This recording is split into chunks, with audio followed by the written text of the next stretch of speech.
आज हम बायोलॉजी का एक फर्स्ट पार्ट ले रहे हैं जिसमें मैं आपको बायोलॉजी के 10-12 टॉपिक अभी क्लियर करा रहा हूँ। एक फास्ट रिवीजन। बहुत सारे स्टूडेंट की डिमांड थी कि सर थोड़ा बायोलॉजी का भी करा दो। वैसे मेरा ये सोचना है कि बायोलॉजी ऐसा सब्जेक्ट होता है जिसमें अगर आपने अच्छे से चीज़ें पढ़ रखी है तो वह एग्ज़ाम में याद आ जाती है। फिर भी आपसे मैं करूँ, आप लोगों का सेटिस्फेक्शन मेन है, बिकॉज आप मेंटली अच्छे से प्रिपेयर होकर एग्ज़ाम में जाए। इसलिए मैं अपनी तरफ से कोशिश करता हूँ कि आपको हर टॉपिक के अंदर ऐसी क्या चीज़ें हैं जो आपको याद होना चाहिए। क्लियर? तो आपसे मैं करूँ, आज मैं आपको इतने सारे टॉपिक का रिवाइज करा रहा हूँ। सेल डिवीज़न बोलो, आपसे मैं कह रहा हूँ cell biology, molecular biology, genetics, biotechnology बोलो, nervous system, endocrine system, digestive system, respiratory system, excretory system, circulatory system, reproductive system और ह्यूमन एम्ब्रियोलॉजी। क्लियर? मैं आपको अभी ये 13 यूनिट जो है उसको आपको मैं एक बार अच्छे से बता दूंगा कि एक्चुअली आपको एग्जाम से जाने से पहले हर टॉपिक में ऐसी क्या इन्फॉर्मेशन है जो आपको माइंड में लेके जाना है। बाकी हमारा जो अच्छे से डिटेल से पढ़ रखा होता है वो एक्सपीरियंस बहुत काम आता है, वहाँ एग्जाम में बोलो आपको याद आ जाता है। क्लियर? तो स्टार्ट करते हैं। आपसे मैं कह रहा हूँ, यहाँ पर मैंने कहा आपको कि सबसे पहले सेल बायोलॉजी। ओके, तो यहाँ पर पहला टॉपिक मैंने लिखा है बोलो सेल बायोलॉजी। ओके, अब आपसे मैं कह रहा हूँ, देखो सबको पता है सेल बायोलॉजी में एक्चुअली जो क्वेश्चन आता है वो सेल ऑर्गेनल से आता है। किससे आता है बोलो? Cell organelle. तो इसी में हमारा फोकस रहेगा। अगर मैं आपसे कह रहा हूँ सेल ऑर्गेनल, ठीक है, तो आपसे मैं कह रहा हूँ सेल ऑर्गेनल की बात करूँ तो मैंने कहा सेल ऑर्गेनल्स के अंदर आपको पता है मेजरली 7 कोशिकांग होते हैं जिनके बारे में पता होना चाहिए। एक होता है बोलो माइटोकॉन्ड्रिया, बोलो आपसे मैं कह रहा हूँ एक होता है क्लोरोप्लास्ट। ओके, बोलो नंबर 3 मैंने कहा गोल्जी बॉडी, बोलो गोल्जी आपसे मैं कहूँ बॉडी। नंबर 4 आपसे मैंने कहा लाइसोसोम, ठीक है, लाइसोसोम। ओके, इसी तरह से मैंने कहा यहाँ पर बोलो सेंट्रियोल, बोलो सेंट्रियोल। क्लियर? आपसे मैं कह रहा हूँ, मैंने कहा राइबोसोम, ठीक है, राइबोसोम, और एक मैंने कहा बोलो ईआर। क्लियर? ये 7 कोशिकांग है जिनका आपको आइडिया होना चाहिए। तो ऐसा हर कोशिकांग में क्या बातें हैं जो आपको पता होनी चाहिए। जैसे मैंने कहा माइटोकॉन्ड्रिया है, तो माइटोकॉन्ड्रिया के लिए आपको पता होना चाहिए ये क्या होता है बोलो पावर हाउस ऑफ सेल होता है। क्या होता है बोलो? Power house of cell. कोशिका का शक्ति गृह होता है। बोलो मैंने कहा डबल मेम्ब्रेन बाउंडेड दोहरी झिल्ली वाला होता है। डबल मैंने कहा मेम्ब्रेन, ठीक है, बाउंडेड दोहरी झिल्ली आपसे मेरे को युक्त होता है। बोलो मैंने कहा इसकी जो आंतरिक झिल्ली होती है उसके अंतर्वलन से क्या बनती है बोलो?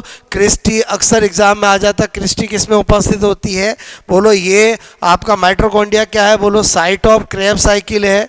बोलो क्रेब चक्र का क्या है? स्थल है। उसके अलावा मैंने आपसे कहा इसको बोलो सेमी ऑटोनोमस कोशिकांग भी कहते हैं। सेमी आपसे मैं को ऑटोनोमस आपसे मैं कह रहा हूँ सेल ऑर्गेनल भी कहते हैं, क्योंकि इसमें खुद का क्या होता है? डीएनए होता है। इसमें आपसे मैं को 70S राइबोसोम भी होता है। 70S राइबोसोम भी इसमें उपस्थित होता है। इसको हम सेल बोलो विद इन आपसे मैं कह रहा हूँ सेल, ठीक है, ये भी कहते हैं। थोड़ा सा आपको ये इंफॉर्मेशन आपको पता होनी चाहिए। खोजकर्ता इसका कोलिंकर होता है।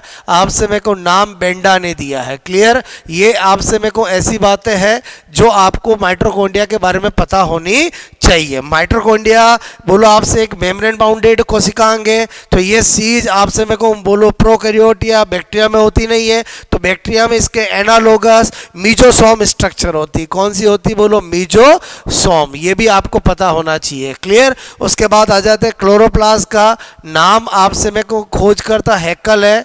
बोलो खोजकर्ता कौन है बोलो? मैंने कहा हैकल है। क्लियर? ये भी क्या होता है? डबल मेम्ब्रेन बोलो आपसे मेरे को सेल ऑर्गेनल है। ओके, दोहरी झिल्ली युक्त कोशिकांग है। मैंने कहा ये साइट ऑफ फोटोसिंथेसिस है, ओके। और मैंने कहा absent in animal cell, absent in animal cell आपसे मेरे को जंतु कोशिका में क्या होता है, बोलो ये एब्सेंट होता है। उसके अलावा मैंने आपसे कहा कि आपको क्लोरोप्लास्ट के बारे में पता होना चाहिए कि इसके अंदर एक ग्रेना होती है और एक स्ट्रोमा होती है। जो ग्रेना होती है वो लाइट रिएक्शन का स्थल है और स्ट्रोमा होती है वो डार्क रिएक्शन का स्टेबल है। हायर प्लांट के अंदर इसका शेप ओवल शेप होता है। बाकी आपसे मेरे को लोअर प्लांट जैसे जो आपका मैंने कहा क्लेमाइडोमोनास है उसमें कप शेप होता है, बोलो आपसे में यूलोथ्रिक्स के अंदर गडल से मेकलानुमा होता है, आपसे में कोई स्पाइरोगायरा में स्पाइरल शेप होता है। ऐसी बातें आपको पता होनी चाहिए। ये प्लांट का सबसे बड़ा कोशिकांग है और ये बोलो आपसे जंतु कोशिका का सबसे बड़ा कोशिकांग है। बोलो कैमिलियो गोल्जी ने इसकी खोज की है, कैमिलियो आपसे में को गोल्जी ने इसकी खोज की है। और उसके बाद आपको पता होना चाहिए बहुत सारे नाम वाला, बोलो नाम, बहुत नाम इसके आपसे मैं कह रहा हूँ। गोल्जी बॉडी के स्ट्रक्चर के अंदर एक सिस्टर्नी होती है, बोलो आपसे मैं कह रहा हूँ एक ट्यूब्यूल्स होती है और एक क्या होती है, बोलो वेसिकल्स होती है। क्लियर? तो ये थोड़ा इसकी स्ट्रक्चर पता होना चाहिए। और इसका ये जो सिस्टर्नी होती है इसको सिस फेस कहते हैं और इसको क्या कहते हैं, बोलो ट्रांस फेस कहते हैं। क्लियर? और गोल्जी बॉडी एकल झिल्ली युक्त कोशिकांग होता है। आपसे मैं कहूँ क्या होता है, बोलो एकल झिल्ली युक्त आपसे में कोशिकांग। और गोल्जी बॉडी का कार्य जो है बहुत सारे होते हैं जिसमें मेन कार्य गोल्जी बॉडी आपसे मैं कह रहा हूँ, बोलो स्पर्मेटिड को स्पर्म में बदलती है। बोलो मैंने कहा स्पर्मेटिड आपसे मैं कह रहा हूँ, मैंने कहा स्पर्मेटिड को किस में बदलती है, बोलो स्पर्म में बदलती है। बोलो आपसे मैं को शुक्राणु के एक्रोसोम का निर्माण, शुक्राणु के एक्रोसोम का निर्माण करती है, सेल प्लेट बनवाती है, आपसे में कोशिका भित्ति के मटेरियल बनवाती है और प्राथमिक लाइसोसोम का निर्माण करती है। लाइसोसोम की बात करें तो वेरी इंपॉर्टेंट आपसे में को एक तो पता होनी चाहिए, डी डवे इसके खोज करता है। इसको हम सुसाइडल बैग, बोलो सुसाइडल बैग, आत्मघाती थैली भी कहते हैं। आपसे में को इसमें हाइड्रोलाइटिक एंजाइम इसमें उपस्थित होता है, ये इसका स्पेसिफिक कैरेक्टर है। और आपसे मैं कह रहा हूँ ये बहुत सारे रूप वाला, बहुत सारे आपसे मैं कहूँ रूप वाला, ठीक है, रूप वाला क्या होता है, ये कोशिकांग यानी पॉलीमॉर्फिक सेल ऑर्गन होता है। प्राथमिक लाइसोसोम, द्वितीयक लाइसोसोम, तृतीयक लाइसोसोम, ऑटोलाइसोसोम। और इसका कार्य क्या होता है कि आपसे पुरानी सेल और पुराने सेल ऑर्गेनल को क्या करता है, नष्ट करने का काम करता है। सेंट्रियोल की बात करें तो पहली बात तो पता होना चाहिए एब्सेंट आपसे मैं कह रहा हूँ इन मैंने कहा प्लांट सेल। क्लियर? दूसरी बात ये क्या होता है, मेम्ब्रेन लेस होता है। बोलो क्या होता है, मेम्ब्रेन लेस होता है। क्लियर? इसकी स्ट्रक्चर जो होती है वो बैलगाड़ी के पहिए जैसी काट, बोलो व्हील स्ट्रक्चर होती है। बोलो इसमें माइक्रोट्यूब्यूल की व्यवस्था 9+0 होती है, जिसमें 9 पेरिफेरल और 0 सेंट्रल होती है। जो 9 होती है वो कैसी होती है, बोलो ट्रिपलेट होती है। कार्य इसका क्या है, बोलो कोशिका विभाजन में सहायक। आपसे मैं कहूँ कार्य क्या होता है, हेल्प इन आपसे मैं कहूँ सेल डिवीजन। ओके,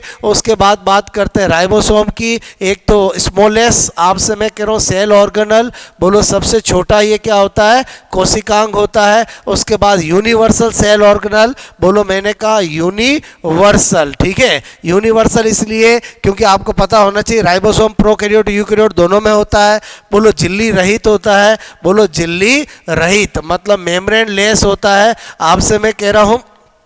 उसके बाद इसका कंपोजिशन ये बोलो आपसे मेरे को RNA प्लस प्रोटीन से मिलकर बना होता है। और आपसे मैं कह रहा हूँ मेरी इंपॉर्टेंट चीज़ कि राइबोसोम का निर्माण कहाँ होता है, बोलो केंद्रिका द्वारा होता है। और आप सब जानते हो राइबोसोम दो तरह का, बोलो एक 80S और एक आपसे मेरे को 70S। और 80S के अंदर बोलो एक लार्ज यूनिट आपकी 60S और स्मॉल यूनिट 40S और 70S के भी बोलो आपसे मेरे को एक लार्ज यूनिट 50S और स्मॉल यूनिट 30S। क्लियर? ये आपको अक्सर पता होना चाहिए। राइबोसोम का कार्य क्या है? ये साइट ऑफ प्रोटीन सिंथेसिस है, प्रोटीन संश्लेषण का स्थल है। और उसके बाद अगर अपन बात करें, आपसे मैं कह रहा हूँ किसकी बात करें, ईआर की, तो आपसे मैं कह रहा हूँ ईआर की बात करता हूँ तो एंडोप्लाज्मिक रेटिकुलम, ठीक है। लास्ट 7 क्या है बोलो, ईआर। ईआर का मतलब एंडोप्लाज्मिक रेटिकुलम, मतलब अंत्य प्रदवी आपसे में को जालिका। इसके बारे में क्या पता होना चाहिए? एक तो एकल झिल्ली युक्त, सिंगल मेम्ब्रेन बाउंडेड,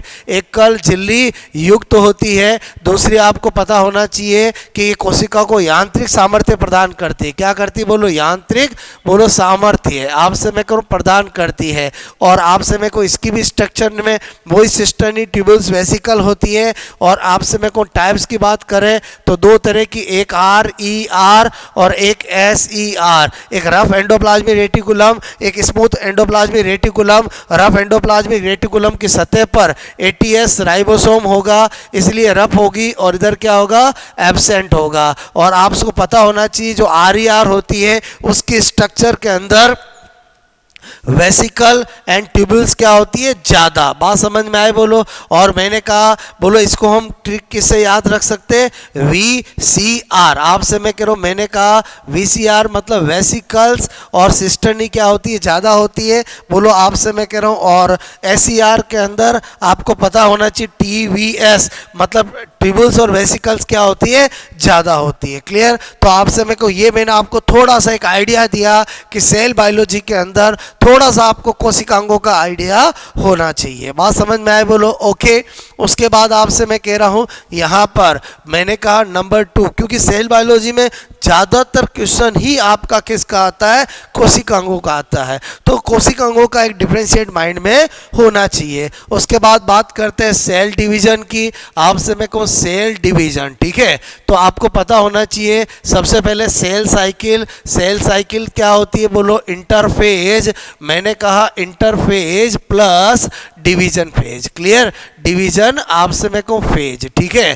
तो आपसे मैं करूँ डिवीजन फेज या बोलो मैंने कहा एम फेज, ठीक है। तो मेरे कहने का मतलब इंटरफेज में 3 होती है, G1 बोलो S और G2। तो इसका मतलब सीक्वेंस क्या होगी बोलो सेल साइकिल की? तो G1 बोलो S, G2 और M। ये अक्सर आपके एग्जाम में पूछा जाता है, 2 बार सेकंड ग्रेड में पूछा जा चुका है। उसके बाद आपको थोड़ा आइडिया होना चाहिए G1S और G2 का। G1 जो होती है उसको गैप आपसे मैं कहूँ फर्स्ट फेज भी कहते हैं बोलो। ग्रोथ आपसे मैं कहूँ फर्स्ट फेज भी कहते हैं। ओके। उसके बाद मैंने कहा कि जीवन जो होती है उसको प्री मैंने कहा रेप्लिकेशन फेज भी कहते हैं, और आपसे मैं को इसको पोस्ट माइटोटिक फेज भी कहते हैं, ठीक है। ये इसके बहुत सारे नाम हैं जो आपको पता होना चाहिए। एस को आपसे मैं को सिंथेसिस फेज बोलो, एस का फुल नेम क्या है? सिंथेसिस फेज भी कहते हैं। इसमें रेप्लिकेशन होता है इसलिए इसको रेप्लिकेशन आपसे मैं को फेज भी कहते हैं, ठीक है। ओके। उसके बाद आपसे मैं को इसको हम बोलो गैप मैंने कहा सेकंड फेज भी कहते हैं, ग्रोथ सेकंड फेज भी कहते हैं, और आपसे मैं कहूँ पोस्ट बोलो मैंने कहा रेप्लिकेशन फेज भी कहते हैं, और इसी को आपसे मैंने कहा कि बोलो प्री माइटोटिक फेज भी कहते हैं, ठीक है। माइटोटिक फेज भी कहते हैं। सारे कोशिका विभाजन की तैयारियां इन्हीं इंटरफेज में होती है। इंटरफेज बोलो आपसे एक रेस्टिंग फेज न होकर बहुत ही ज़्यादा सक्रिय फेज होती है। जीवन के अंदर बोलो संरचनात्मक प्रोटीन का निर्माण होता है, कोशिका की साइज बढ़ती है। बोलो आपका जो एस सब फेज होती है उसमें रेप्लिकेशन होता है, डीएनए की संख्या डबल हो जाती है, और उसके अलावा मैंने कहा हिस्टोन प्रोटीन का निर्माण होता है। G2 के अंदर आपको पता होना चाहिए ट्यूबुलिन प्रोटीन का निर्माण होता है, सेल ऑर्गेनल की संख्या बढ़ती है, सभी प्रकार के आरएनए बनते हैं, और मैंने कहा आपको कि G2 के अंदर ट्यूबुलिन प्रोटीन बनता है, और ट्यूबुलिन प्रोटीन आगे जाकर बोलो आपके स्पिंडल फाइबर बनाता है। फिर आपसे बात करते हैं माइटोटिक फेज, यानी जो आपसे मैं कह रहा हूँ डिवीजन फेज है। ओके, डिवीजन फेज है। आपको पता होना चाहिए एम फेज जिसमें वास्तव में विभाजन होता है, और विभाजन एक्चुअली कितने तरह के होते हैं? 3 तरह के। एक होता है बोलो माइटोसिस, आपसे मैं कह रहा हूँ एक होता है बोलो मियोसिस, आपसे मैं कह रहा हूँ एक होता है एमाइटोसिस, ठीक है। बोलो ए मैंने कहा माइटोसिस, ठीक है। तो अगर आपको बिल्कुल भी कुछ नहीं पता है तो जितना मैं बता रहा हूँ इतना तो आपको बोलो दिमाग में लेके जाना ही है। बोलो सबसे पहले माइटोसिस की बात करें, ये मैंने कहा बॉडी कि आपसे मैं कह रहा हूँ सभी सेल्स आपसे मैं कह रहा हूँ में जीवन पर्यंत, जीवन बोलो मैंने कहा पर्यंत होने वाला आपसे मैं कह रहा हूँ विभाजन, ठीक है, विभाजन मैंने कहा होता है। ओके, और इसकी बात करें मियोसिस की, यह है ओनली मैंने कहा रिप्रोडक्टिव सेल्स, जनन कोशिका, ठीक है, जनन आपसे कोशिका मतलब रिप्रो मैंने कहा डक्टिव बोलो सेल्स, ठीक है, बोले तो आपसे मैं कह रहा हूँ टेस्टिस एंड ओवेरी, ठीक है, में ही होने वाला विभाजन है। और एमाइटोसिस प्रोकैरियोट का विभाजन है, आपसे मैं कह रहा हूँ ये प्रिमिटिव, आपसे मैं कहूँ प्रिमिटिव आदिम मैंने कहा आदिम, ठीक है, बोलो तथा मैंने कहा प्रोकैरियोटिक आपसे मैं कहूँ डिवीजन है, ठीक है। उसके अलावा आपको क्या बात पता होनी चाहिए, जो माइटोसिस होता है, बात समझ में आए, बोलो कोई विभिन्नता उत्पन्न नहीं, कोई मैंने कहा विभिन्नताएं, ठीक है, उत्पन्न आपसे मैं को नहीं, जबकि इसमें क्या होता है बोलो क्रॉसिंग ओवर होता है, इसलिए विभिन्नताएं आपसे मैं को उत्पन्न, ठीक है, विभिन्नताएं उत्पन्न होने का कारण क्या है, क्रॉसिंग ओवर, क्या है बोलो क्रॉसिंग ओवर। ओके, उसके बाद आपसे मैं कह रहा हूँ इसमें भी नो वेरिएशन, ठीक है, नो वेरिएशन, कोई विभिन्नताएं नहीं, बात समझ में आए। उसके बाद अगर माइटोसिस की बात करें तो माइटोसिस के अंदर आपसे मैं कह रहा हूँ मैंने कहा यहाँ पर बोलो आपसे मैं कह रहा हूँ लेब में सोर्स की बात करें इसकी स्टडी का, तो मैंने कहा प्लांट के अंदर तो क्या होता है रूट ऑफ आपसे मैं कह रहा हूँ मैंने कहा ऑनियन, बोलो जो प्याज होता है उसकी जड़ सबसे अच्छा सोर्स होता है। और एनिमल के अंदर बात करें तो एनिमल के अंदर मैंने कहा एक बोलो बेस ऑफ नेल, नाखून का आधार, और एक रूट ऑफ हेयर, बात समझ में आए, ये सबसे बेस्ट स्टडी करने के लिए सोर्स होते हैं। अगर मैं मियोसिस की बात करूं तो लैब में स्टडी के लिए बोलो मैंने कहा आपको कि बोलो गोनाड्स, आपसे मैं कहूँ गोनाड्स मतलब टेस्टिस बोलो एंड ओवेरी, ये आपसे मैं कह रहा हूँ बेस्ट सोर्स होते हैं, बोलो आपसे मैं कह रहा हूँ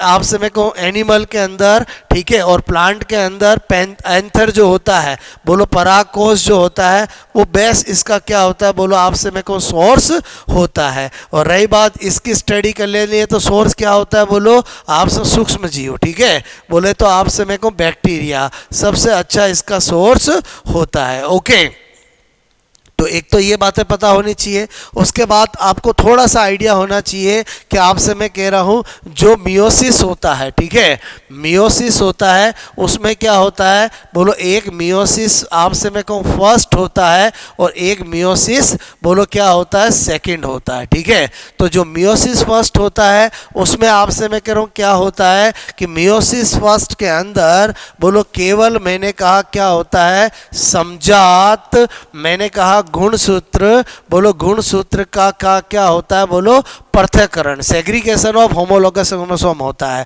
मतलब इसमें 2n से n होना होता है, क्लियर। और इसमें क्या होता है बोलो गुणसूत्र का क्या होता है, गुणसूत्र का क्या होता है विभाजन होता है, ठीक है, विभाजन आप समय को होता है, तो इसमें n से n ही रहता है। ये पूरी तरह से किसके समान है बोलो माइटोसिस के समान है, ठीक है। ओके, और आपसे मैंने कहा जो मियोसिस फर्स्ट होता है आपसे मेरे को उसके अंदर जो प्रोफेज बोलो प्रोफेज फर्स्ट होती है उसमें 5 क्या होती है बोलो सब फेज होती है, जिसका ऑर्डर अक्सर एग्जाम में पूछ लिया जाता है। बोलो आपसे मैं कह रहा हूं एक होती है लेप्टोटीन, आपसे मैं कह रहा हूँ एक होती है जाइगोटीन, एक होती है पैकाइटीन, आपसे मैं कह रहा हूँ एक होती है डिप्लोटीन और एक होती है डाइकाइनेसिस, ठीक है, डाइकाइनेसिस। ये 5 सब फेज होती है, अक्सर इसका ऑर्डर पूछ लिया जाता है। और जो पैकाइटीन ऐसी सब फेज होती है जिसके अंदर ही क्या होता है बोलो क्रॉसिंग ओवर,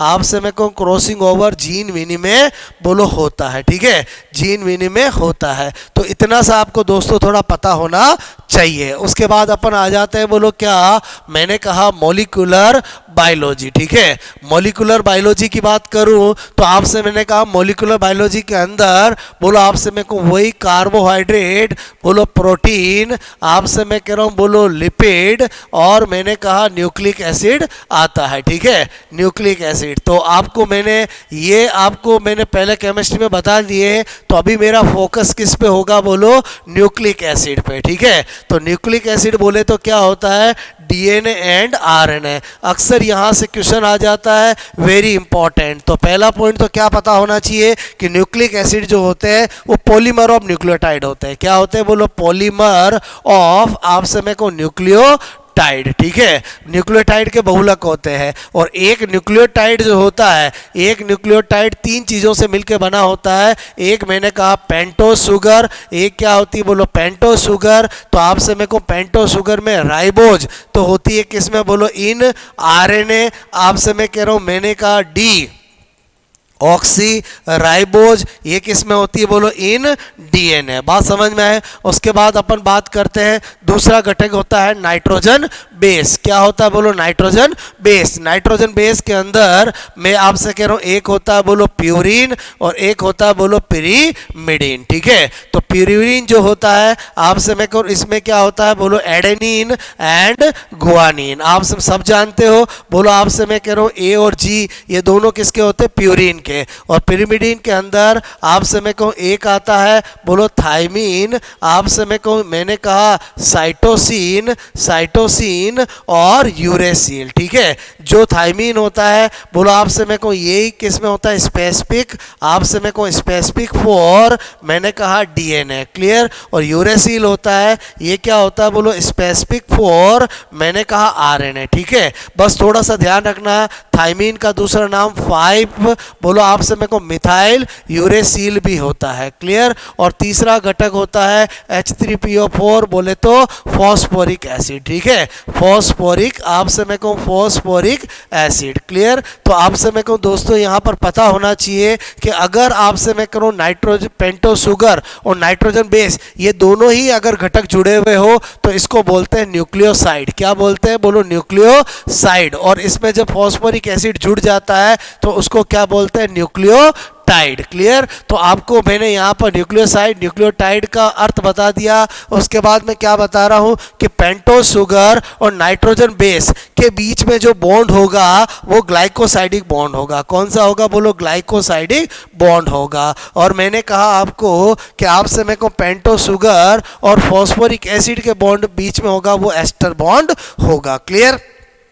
तो आपसे मैं करूँ मतलब ही मैं क्या कहना चाहता हूँ, आप मेरी बात को समझना कि सपोज दैट मैंने आपसे कहूँ ये पेंटोस शुगर लिया, ओके, और आपसे मैं कह रहा हूँ ये मैंने नाइट्रोजन बेस को जोड़ा, और आपसे मैं कह रहा हूँ यहाँ पर मैंने फॉस्फोरिक एसिड को जोड़ा। ये एक न्यूक्लियोटाइड की स्ट्रक्चर है रफली 1 2 3। आपसे मैं कह रहा हूँ, मैंने कहा बोलो आपसे मैं कह रहा हूँ यहाँ पर, ठीक है, ये 4 और ये 5। तो आपसे मैं कह रहा हूँ ये फॉस्फोरिक एसिड जो है बोलो आपसे मैं कहूँ 3 और 5 पे जुड़ता है। तो मैंने कहा ये ग्लाइकोसाइडिक बॉन्ड होता है, ठीक है, ग्लाइकोसाइडिक बॉन्ड। तो ग्लाइकोसाइडिक बॉन्ड किसके बीच होता है, नाइट्रोजन बेस और पेंटोस शुगर। ये सेकंड ग्रेड में पूछा गया है। और ये कौन सा होता है बोलो, एस्टर बॉन्ड होता है। और ये दोनों मिलकर के न्यूक्लियोसाइड और ये मिलकर के न्यूक्लियोटाइड बनाते हैं। ये आपको एक बार बेसिक आइडिया होना चाहिए। उसके अलावा आपसे मैंने कहा बात करते हैं डीएनए की। तो डीएनए के बारे में कुछ बातें पता होनी चाहिए। पहला पूरा नाम डी ऑक्सी राइबोज, आपसे मेरे को न्यूक्लिक एसिड, ठीक है, न्यूक्लिक एसिड ये इसका पूरा नाम होता है। बोलो आपसे डीएनए क्या होता है, डबल स्टैंडर्ड यानी 2 पॉलीन्यूक्लियोटाइड चेन्स का मिलकर बना होता है। दोनों पॉलीन्यूक्लियोटाइड क्या होती है, एंटी, बोलो आपसे मेरे को पैरेलल होती है, बोले तो प्रति समानांतर होती है, प्रति समानांतर। एंड आपसे मेरे को क्या होती है, कॉम्प्लीमेंट्री, पूरक होती है। ओके, ये आपको पता होना चाहिए। मतलब आपसे मैं कह रहा हूँ ये दोनों चेन एक 3 to 5 है, तो आपसे मैं कह रहा हूँ बोलो 3 to, मैंने कहा आपको 3 to 5 है, तो दूसरी क्या होती है बोलो 5 to 3 होती है, क्लियर। तो एंटी पैरेलल और कॉम्प्लीमेंट्री, आपसे मैं कह रहा हूँ यहाँ पर बीच में हाइड्रोजन बॉन्ड होते हैं। तो आपको पता होना चाहिए दोनों मैंने कहा चेन, ठीक है, बोलो हाइड्रोजन बॉन्ड से जुड़ी होती है। हाइड्रोजन बोलो आपसे मेरे को बॉन्ड से मैंने कहा जुड़ी होती है, ठीक है। और आपसे मैं करूँ इसमें एडेनिन और थाइमीन के बीच कितने हाइड्रोजन बॉन्ड होते हैं? 2 हाइड्रोजन बॉन्ड होते हैं, क्लियर। और मैंने कहा गुआनिन और साइटोसिन के बीच में कितने होते हैं? 3। आपको पता होना चाहिए, बात समझ में आए। उसके बाद आपसे मैं करूँ यहाँ पर मैंने कहा कि बोलो आपसे मैं स्पेसिफिक बॉन्ड पूछे। स्पेसिफिक बॉन्ड तो आपसे मैं कहूँ फॉस्फोडाइएस्टर बॉन्ड होगा। फॉस्फो मैंने कहा डाई एस्टर बॉन्ड, जिससे कि बोलो एक पॉलीन्यूक्लियोटाइड चेन के अंदर सारे न्यूक्लियोटाइड जुड़े होंगे। इसकी जो दिशा होती है वो एक चेन के अंदर अगर 5 to 3 है तो आपसे मैं कहूँ दूसरी चेन के अंदर बोलो आपसे क्या होगी? बोलो 3 to 5 होगी, ओके। उसके बाद मैंने कहा कि हमारा जो डीएनए होता है वो केंद्रकीय डीएनए, न्यूक्लियस। मैंने कहा डीएनए की बात करूं तो न्यूक्लियस डीएनए कैसा होता है? लीनियर होता है। लेकिन मैंने कहा बोलो आपको अगर मैं आपसे कहूं बात करूं साइटोप्लाज्मिक, बोलो साइटोप्लाज्मिक डीएनए की बात करूं। साइटोप्लाज्मिक डीएनए का मतलब हुआ माइटोकॉन्ड्रिया एंड क्लोरोप्लास्ट, क्लियर। और उसके अलावा मैंने कहा प्रोकैरियोटिक आपसे मैं कहूं डीएनए की बात करूं तो ये जो होता है वो क्या होता है? बोलो सर्कुलर होता है, क्लियर। तो मैंने कहा थोड़ा सा आपको ये पता होना चाहिए। इसके अलावा लीनियर के साथ साथ ये 80 टाइप का होता है आपसे मैं करूं, और सर्कुलर के साथ साथ ये जीसी टाइप का होता है। मतलब इसमें एडेनिन थाइमिन ज़्यादा होता है, इसमें गुआनिन साइटोसिन ज़्यादा होता है। उसके अलावा आपसे मैंने कहा कि बोलो डीएनए जो होता है वो 4 गोफ आपसे मैं कह रहा हूँ कि नियम का पालन आपसे मैं कहूँ करता है। किसके नियम का पालन करता है? 4 गोफ का नियम का। मतलब क्या कहना चाहता है? 2 बातें। बोलो आपसे मैं करूँ एडेनिन मैंने कहा plus guanine is equal to cytosine plus thymine, यानी परसेंटेज ऑफ प्यूरिन आपसे 50%, परसेंटेज ऑफ क्या होता है? प्रीमिडिन। उसके अलावा आपको पता होना चाहिए कि percentage of adenine is equal to percentage of मैं आपसे कहूँ परसेंटेज ऑफ थाइमिन, और percentage of cytosine is is equal to percentage of बोलो आपसे मैं कह रहा हूँ मैंने कहा गुआनिन। ये आपको पता है तो आप कभी भी इसके क्वेश्चन कर सकते हो, ओके। उसके अलावा मैंने आपसे कहा कि आपको क्या पता होना चाहिए? आपसे मैं कहूँ बेस रेशियो का फॉर्मूला पता होना चाहिए। A+T आपसे मैं करूँ A+T डिवाइड बाय G+C। ये क्या होता है? क्षार अनुपात होता है, क्लियर, ओके। जो यूकैरियोट का 1 से ज़्यादा होता है, प्रोकैरियोट का कम होता है। उसके अलावा डीएनए आपसे मैं कह रहा हूँ कि डबल आपसे मैं कहूँ हेलिक्स, डबल आपसे मैं कहूँ डबल हेलिक्स स्ट्रक्चर के बारे में आपको थोड़ा आइडिया होना चाहिए। जो किसने दी है? बोलो वॉटसन और क्रिक ने दी है, क्लियर। और जो दी है वो किसके लिए? बोलो बीटा डीएनए के लिए। बात समझ में आए? थोड़ा सा आइडिया होना चाहिए कि आपसे मैं करूँ इसके अंदर मैंने कहा ये सुगर सुगर सुगर बोलो आपसे छोटा सा बना रहा हूँ एडेनिन थाइमिन, बोलो मैंने कहा गुआनिन, बोलो साइटोसिन, मैंने कहा यहाँ पर साइटोसिन गुआनिन, बोलो एडेनिन थाइमिन, कुछ भी कर दूँ हर पर्सन के अंदर क्या होते हैं? अलग होते हैं, क्लियर। तो एक मैंने छोटा सा रूप बनाया कि डबल हेलिक्स मॉडल एक्चुअली क्या है, तो आपसे मैं कह रहा हूँ ये मैंने एक छोटा सा रूप बनाया, क्लियर। तो आपसे मैं कह रहा हूँ आपको क्या आइडिया होना चाहिए कि जो डबल हेलिक्स मॉडल के अंदर हमें सारी चीज़ें अच्छे से पता चलती है कि ये पॉलीन्यूक्लियोटाइड चेन, ये पॉलीन्यूक्लियोटाइड चेन आपस में किससे जुड़ी? हाइड्रोजन बॉन्ड से। एक पॉलीन्यूक्लियोटाइड चेन के अंदर न्यूक्लियोटाइड किससे जुड़े हुए? फॉस्फोडाइएस्टर बॉन्ड से। और आपसे मैं कह रहा हूँ एक्चुअली क्या होता है कि डीएनए इस तरह से हेलिकली कोइल्ड होता है, तो ये जो होता है वो एक इसका क्या होता है? बोलो हेलिक्स होता है। बोलो आपसे मैं कहूँ जिसके अंदर 10 नाइट्रोजन बेस क्या होते हैं? बोलो पेयर होते हैं, जिसकी लेंथ 34 एंगस्ट्रॉन होती है। तो इमेजिन करो ये मैंने आपको बताया 34 एंगस्ट्रॉन लेंथ है, हेलिक्स लेंथ। इसमें बोलो अभी मैंने 4 बनाए, बाकी 10 होते हैं, तो ये दोनों के बीच की कितनी हो जाएगी? 344 एंगस्ट्रॉन हो जाएगी। और डीएनए का व्यास जो होता है वो 20 एंगस्ट्रॉन होता है। ये डायमीटर ऑफ डीएनए, ये आपसे मैं कहूँ थोड़े से डाटा आपको पता होना चाहिए। और sugar to sugar distance 11.1 angstrom होती है। बात समझ में आई? बोलो उसके अलावा मैंने कहा 9 पॉइंट क्या पता होना चाहिए? रेप्लिकेशन आपसे मैं कह रहा हूँ of DNA. Replication of DNA में क्या क्या बातें पता होनी चाहिए? एक तो आपसे मैं कह रहा हूँ किस मेथड से होता है? Semi conservative method. किससे होता है? बोलो सेमी कंजर्वेटिव आप समय को मेथड, हिंदी में बोलते हैं अर्ध संरक्षी विधि। कौन सी बोलो?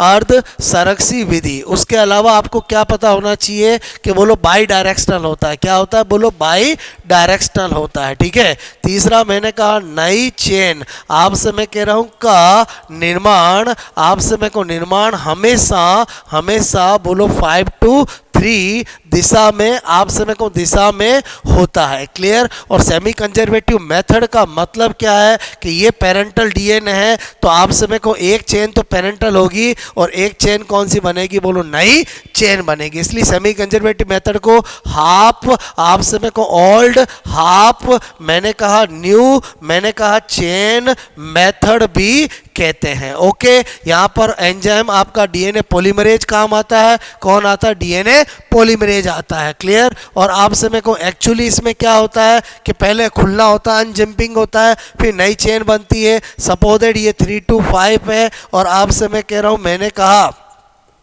ये 5 to 3 है, तो एक चेन कंटिन्यूअस बनती है। बोलो आपसे मैं करूं जिसको हम सतत चेन, बोलो क्या कहते हैं? सतत श्रृंखला कहते हैं। बात समझ में आए? बोलो ओके। आपसे मैं कहूं जिसको हम लीडिंग चेन भी कहते हैं। ओके। और एक मैंने कहा बोलो यहाँ पर इस तरह से असतत बनती है जिसको हम लेगिंग चेन, बोलो क्या कहते हैं? लेगिंग चेन भी कहते हैं। और इन खंडों को क्या कहते हैं? ओका जाकी, आपसे मैं कहूं खंड। ठीक है।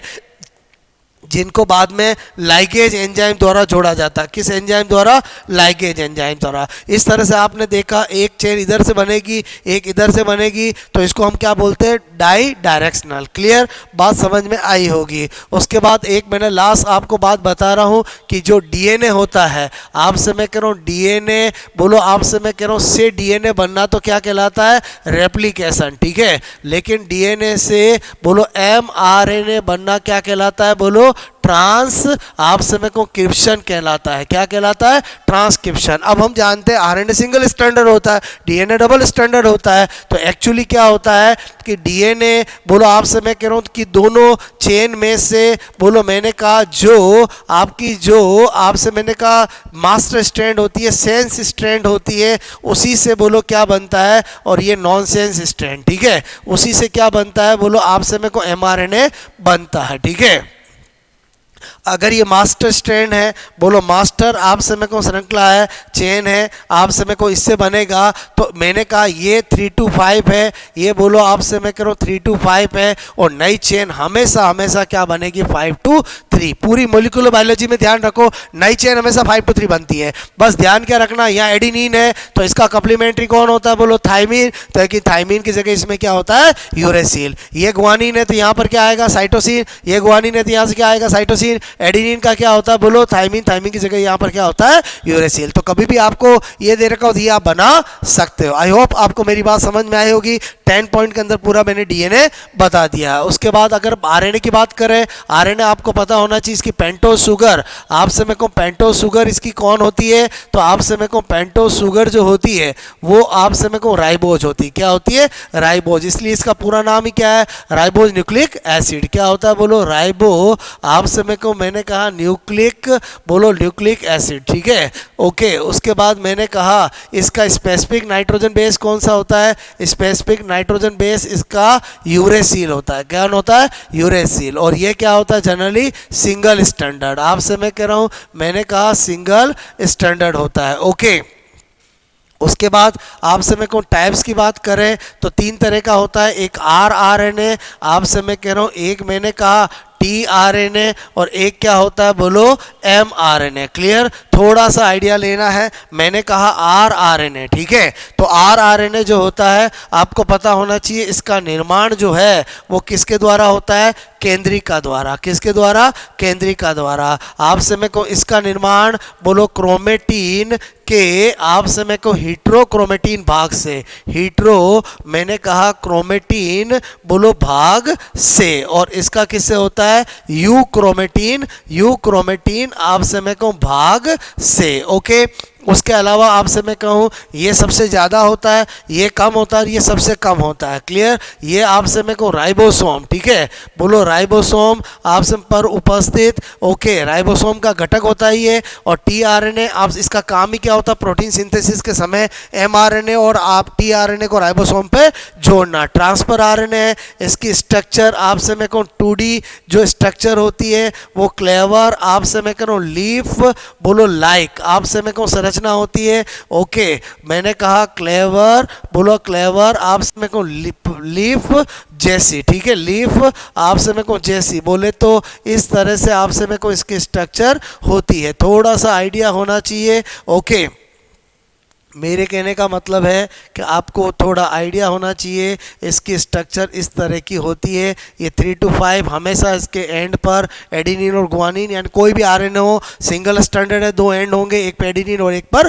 गुआनिन होते हैं, 3 इसमें लूप होते हैं और इस लूप के अंदर बोलो आपका एंटीकोडॉन उपस्थित होता है। तो कभी भी आपको पूछा जाए एंटीकोडॉन किस में होता है, टीआरएनए में। काम क्या है, ट्रांसफर आरएनए, बोलो प्रोटीन सिंथेसिस के समय बोलो आपसे मेरे को साइटोप्लाज्म से बोलो एक्टिवेटेड एमिनो एसिड को राइबोसोम की बड़ी लार्ज इकाई पर ट्रांसफर करना। एमआरएनए की सबसे मेन खासियत क्या है, ये आपसे मैं कह रहा हूँ क्या होता है, लॉन्गेस्ट आपसे मेरे को आरएनए होता है, मोस्ट अनस्टेबल आपसे मैं करूँ आरएनए होता है। और मैंने कहा इस पे क्या होता है, बोलो कोडॉन उपस्थित होता है। कोडॉन के अंदर सारी जेनेटिक इंफॉर्मेशन होती है कि आपसे प्रोटीन का निर्माण के समय एमिनो एसिड का एक्चुअली क्रम क्या होगा। आई होप आपको मेरे आपसे मैं करूँ आपको ये टॉपिक भी समझ में आया होगा। हमने सबसे पहले सेल बायोलॉजी को देखा, फिर सेल डिवीजन को देखा, फिर मैंने आपको मॉलिक्यूलर बायोलॉजी में डीएनए और आरएनए के बारे में बताया। बात समझ में आए बोलो। अब हम देखते हैं बोलो जेनेटिक्स, ठीक है। जेनेटिक्स बहुत इंपॉर्टेंट टॉपिक है। बेसिकली आपको मोटा मोटा क्या याद होना चाहिए जेनेटिक्स में, एक तो आपको पता होना चाहिए मेंडल के नियम। मेंडल ने कितने नियम दिए, बोलो 3। एक दिया बोलो आपसे मैं कहूँ प्रभाविता का नियम, लॉ ऑफ डोमिनेंस, प्रभाविता का नियम, ठीक है। आपसे मैं कह रहा हूँ एक दिया पृथक्करण का नियम, पृथक्करण का नियम आपसे मैं कह रहा हूँ, या जिसको हम बोलते हैं युग्मकों, आपसे मैं कहूँ युग्मकों की शुद्धता, ठीक है, बोलो शुद्धता का नियम। और एक दिया आपसे मैं कह रहा हूँ स्वतंत्र, बोलो अपव्यूहन, आपसे मैं कहूँ अपव्यूहन का नियम। क्लियर? बोले तो law of dominancy, law of segregation या law of purity of gamete और आपसे law of independent of assortment. Clear? तो आपको प्रभाविता का नियम आपसे मैं करूँ उसको मेंडल अपने एक संकर मोनो आपसे मैं कहूँ हाइब्रिड बोलो क्रॉस, ठीक है, मोनो हाइब्रिड क्रॉस की F1 PD से ही क्या करता है,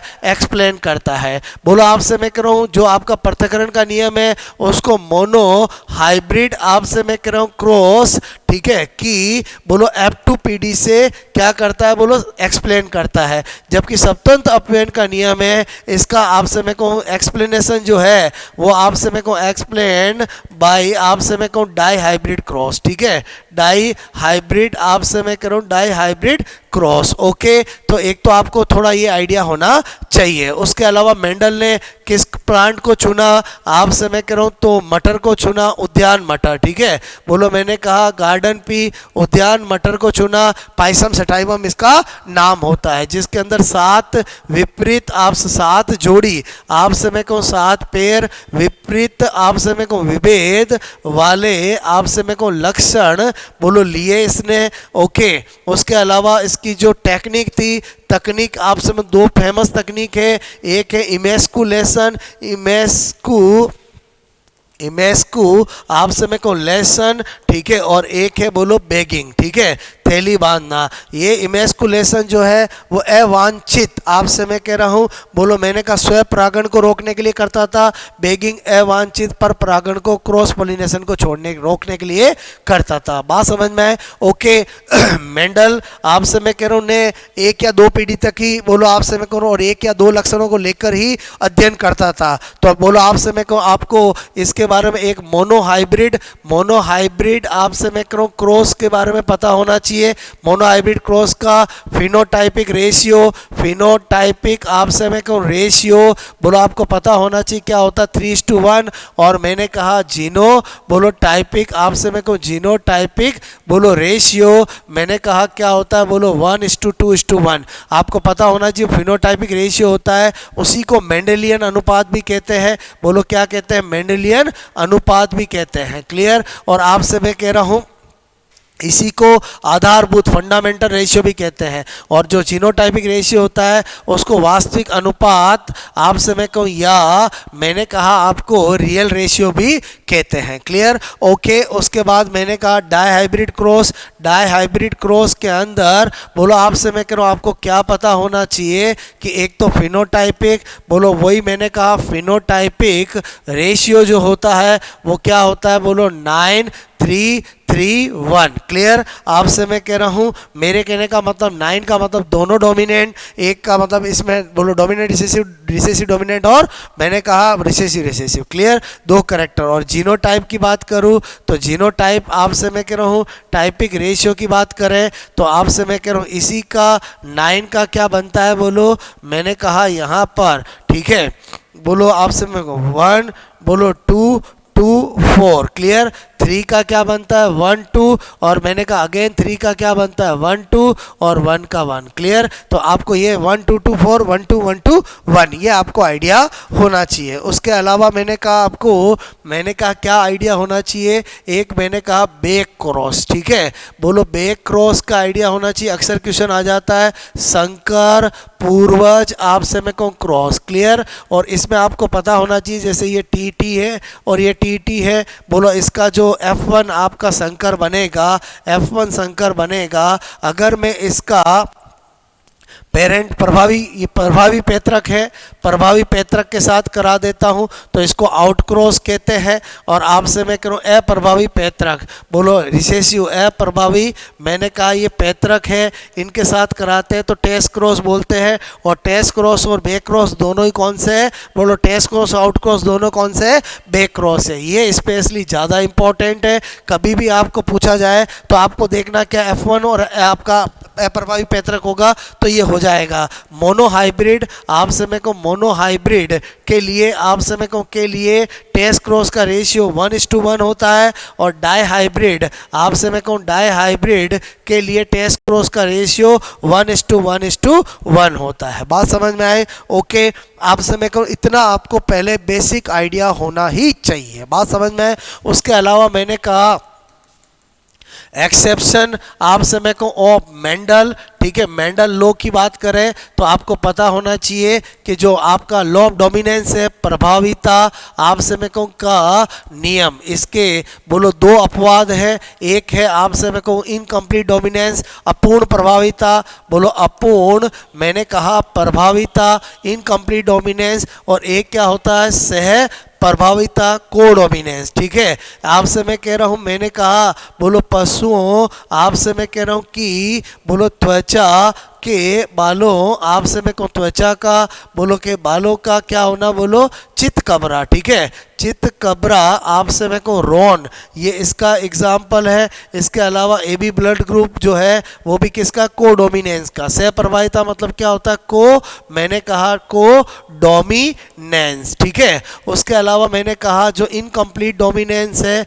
इनकम्प्लीट आपसे मैं कहूँ डोमिनेंस जो है उसका सबसे बेस्ट एग्जाम्पल है मीराबिलिस जालापा जिसमें लाल पुष्प का रंग जो होता है सफ़ेद पे बोलो क्या होता है अपूर्ण रूप से प्रभावी होता है। और आपसे मैं को F1 PD के अंदर जब हम रेड और आपसे में वाइट लेते हैं तो बोलो F1 के अंदर हमें पिंक गुलाबी मिलता है। क्लियर। इसका फिनोटाइपिक हो आपसे मैं कह रहा हूँ या जीनोटाइपिक हो वो रेशियो हमें 1:2:1 मिलता है। ये रेड मिलता है ये पिंक मिलता है और ये क्या मिलता है वाइट मिलता है। लेकिन ध्यान रखना ये आपसे मैं करूँ अपवाद केवल इन स्पेसिफिक एग्जाम्पल में ही मिलते हैं, बाकी सब जगह मेंडल ही लगता है। क्लियर। उसके अलावा मैंने कहा जो पृथक्करण बोलो का नियम है उसका क्या है, कोई अपवाद नहीं है, नो मैंने कहा एक्सेप्शन, ठीक है। तो अगर कभी भी पूछा जाए मेंडल के कौन से नियम का कोई अपवाद नहीं है तो क्या होगा, बोलो पृथक्करण का नियम। उसके बाद मैंने कहा स्वतंत्र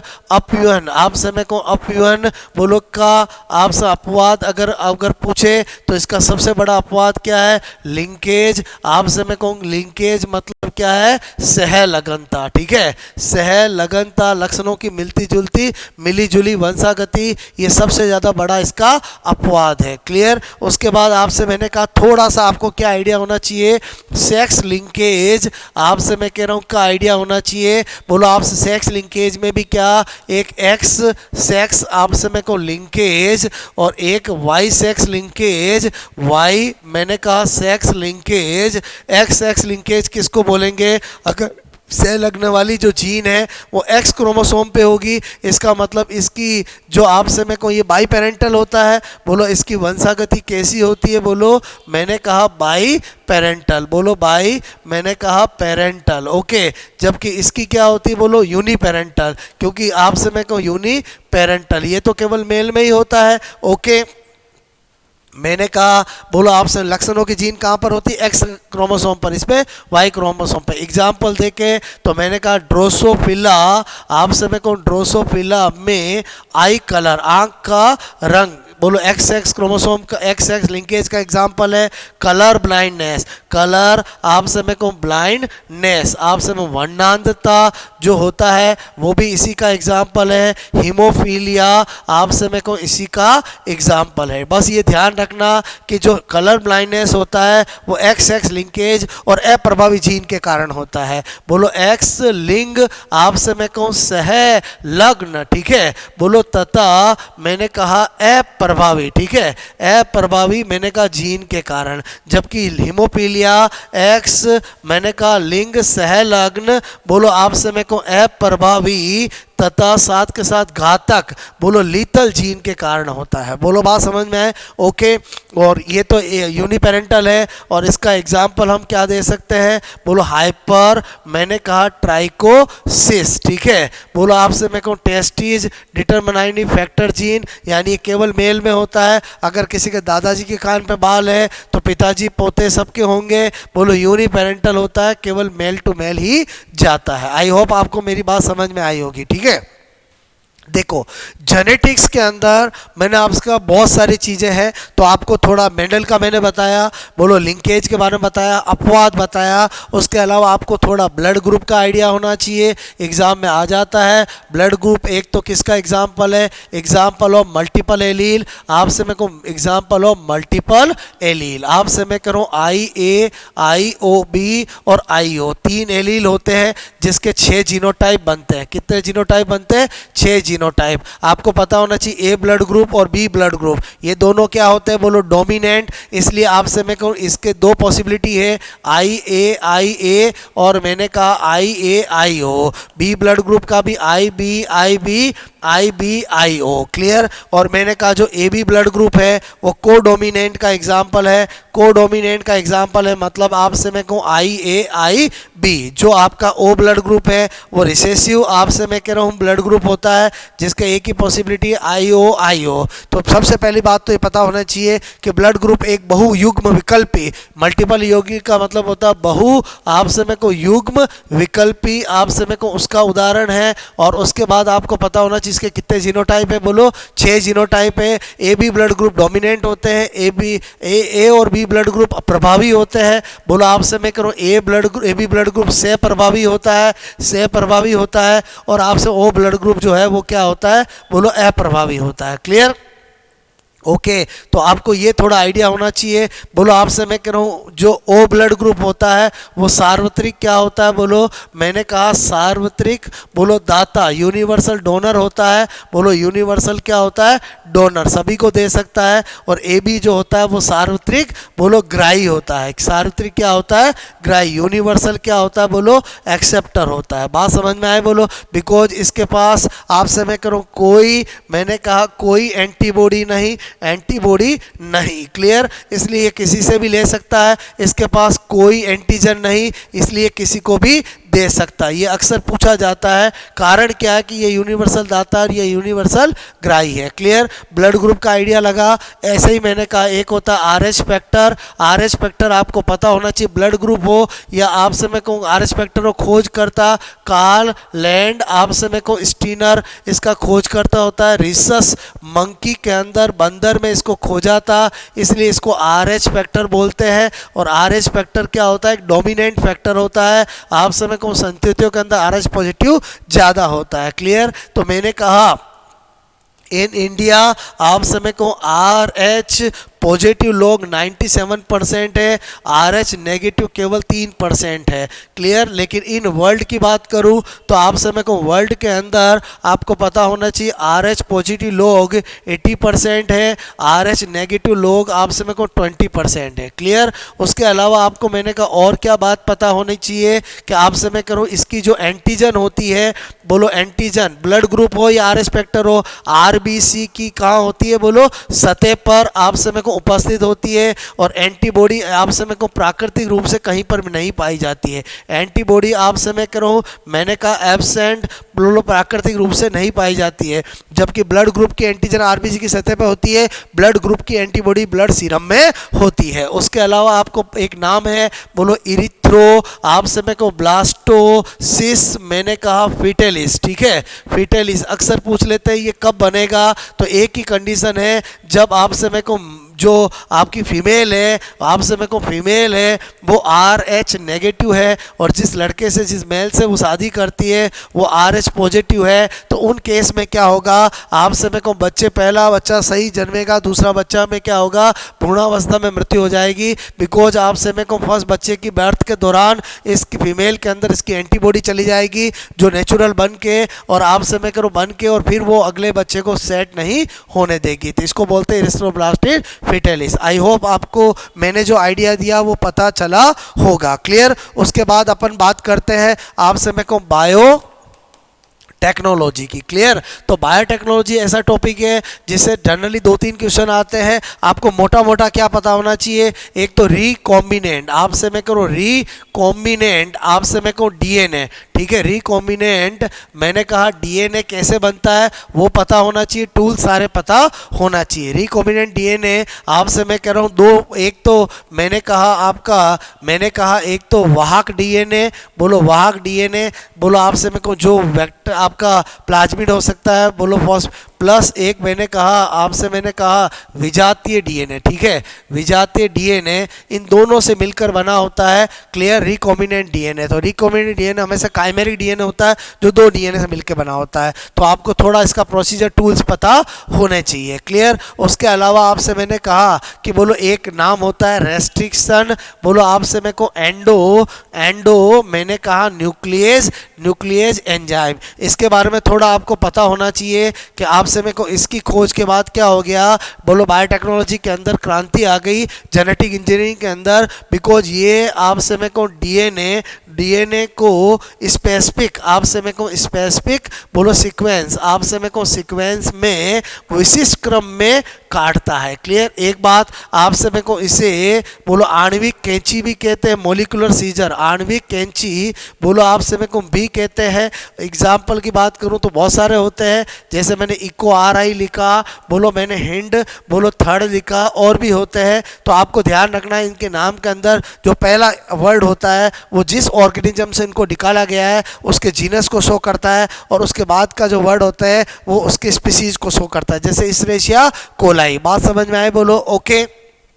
उसके अलावा बायोटेक्नोलॉजी में आपको ट्रांसजेनिक, आपसे मैं कहूँ ट्रांसजेनिक मैंने कहा प्लांट, ठीक है, और ट्रांसजेनिक एनिमल, ये जरूर पढ़ के जाने हैं। बोलो ट्रांसजेनिक आपसे मैं कहूँ एनिमल, ये पढ़ के जाने हैं, इनसे क्वेश्चन आता है, जिनको GMO जेनेटिकली मॉडिफाइड ऑर्गेनिज्म कहते हैं। ट्रांसजेनिक प्लांट के अंदर फेमस जो है वो BT कॉटन है, बहुत इंपॉर्टेंट है, बैसिलस thuringiensis, बोलो मैंने कहा गोल्डन राइस है, बोलो क्या है, बोलो गोल्डन, मैंने कहा गोल्डन राइस है। ब्रेसिका नेपस है, बोलो आपसे मैं कहूँ ब्रेसिका, बोलो नेपस है, आपसे मैं कह रहा हूँ इसी तरह से फ्लेवर सेव्ड टोमेटो है, बोलो फ्लेवर आपसे मैं कहूँ सर्ड टोमेटो है। क्लियर, आपसे मैं कह रहा हूँ इसी तरह से मैंने कहा आपको ये कुछ जो मैं बता रहा हूँ उनका आइडिया होना चाहिए। ठीक है, इस तरह से बोलो पोटैटो भी बना है, बोलो आपसे ट्रांसजेनिक बैंगन भी बना है, बोलो आपसे मैं करूँ ये आपको थोड़ा आइडिया होना चाहिए।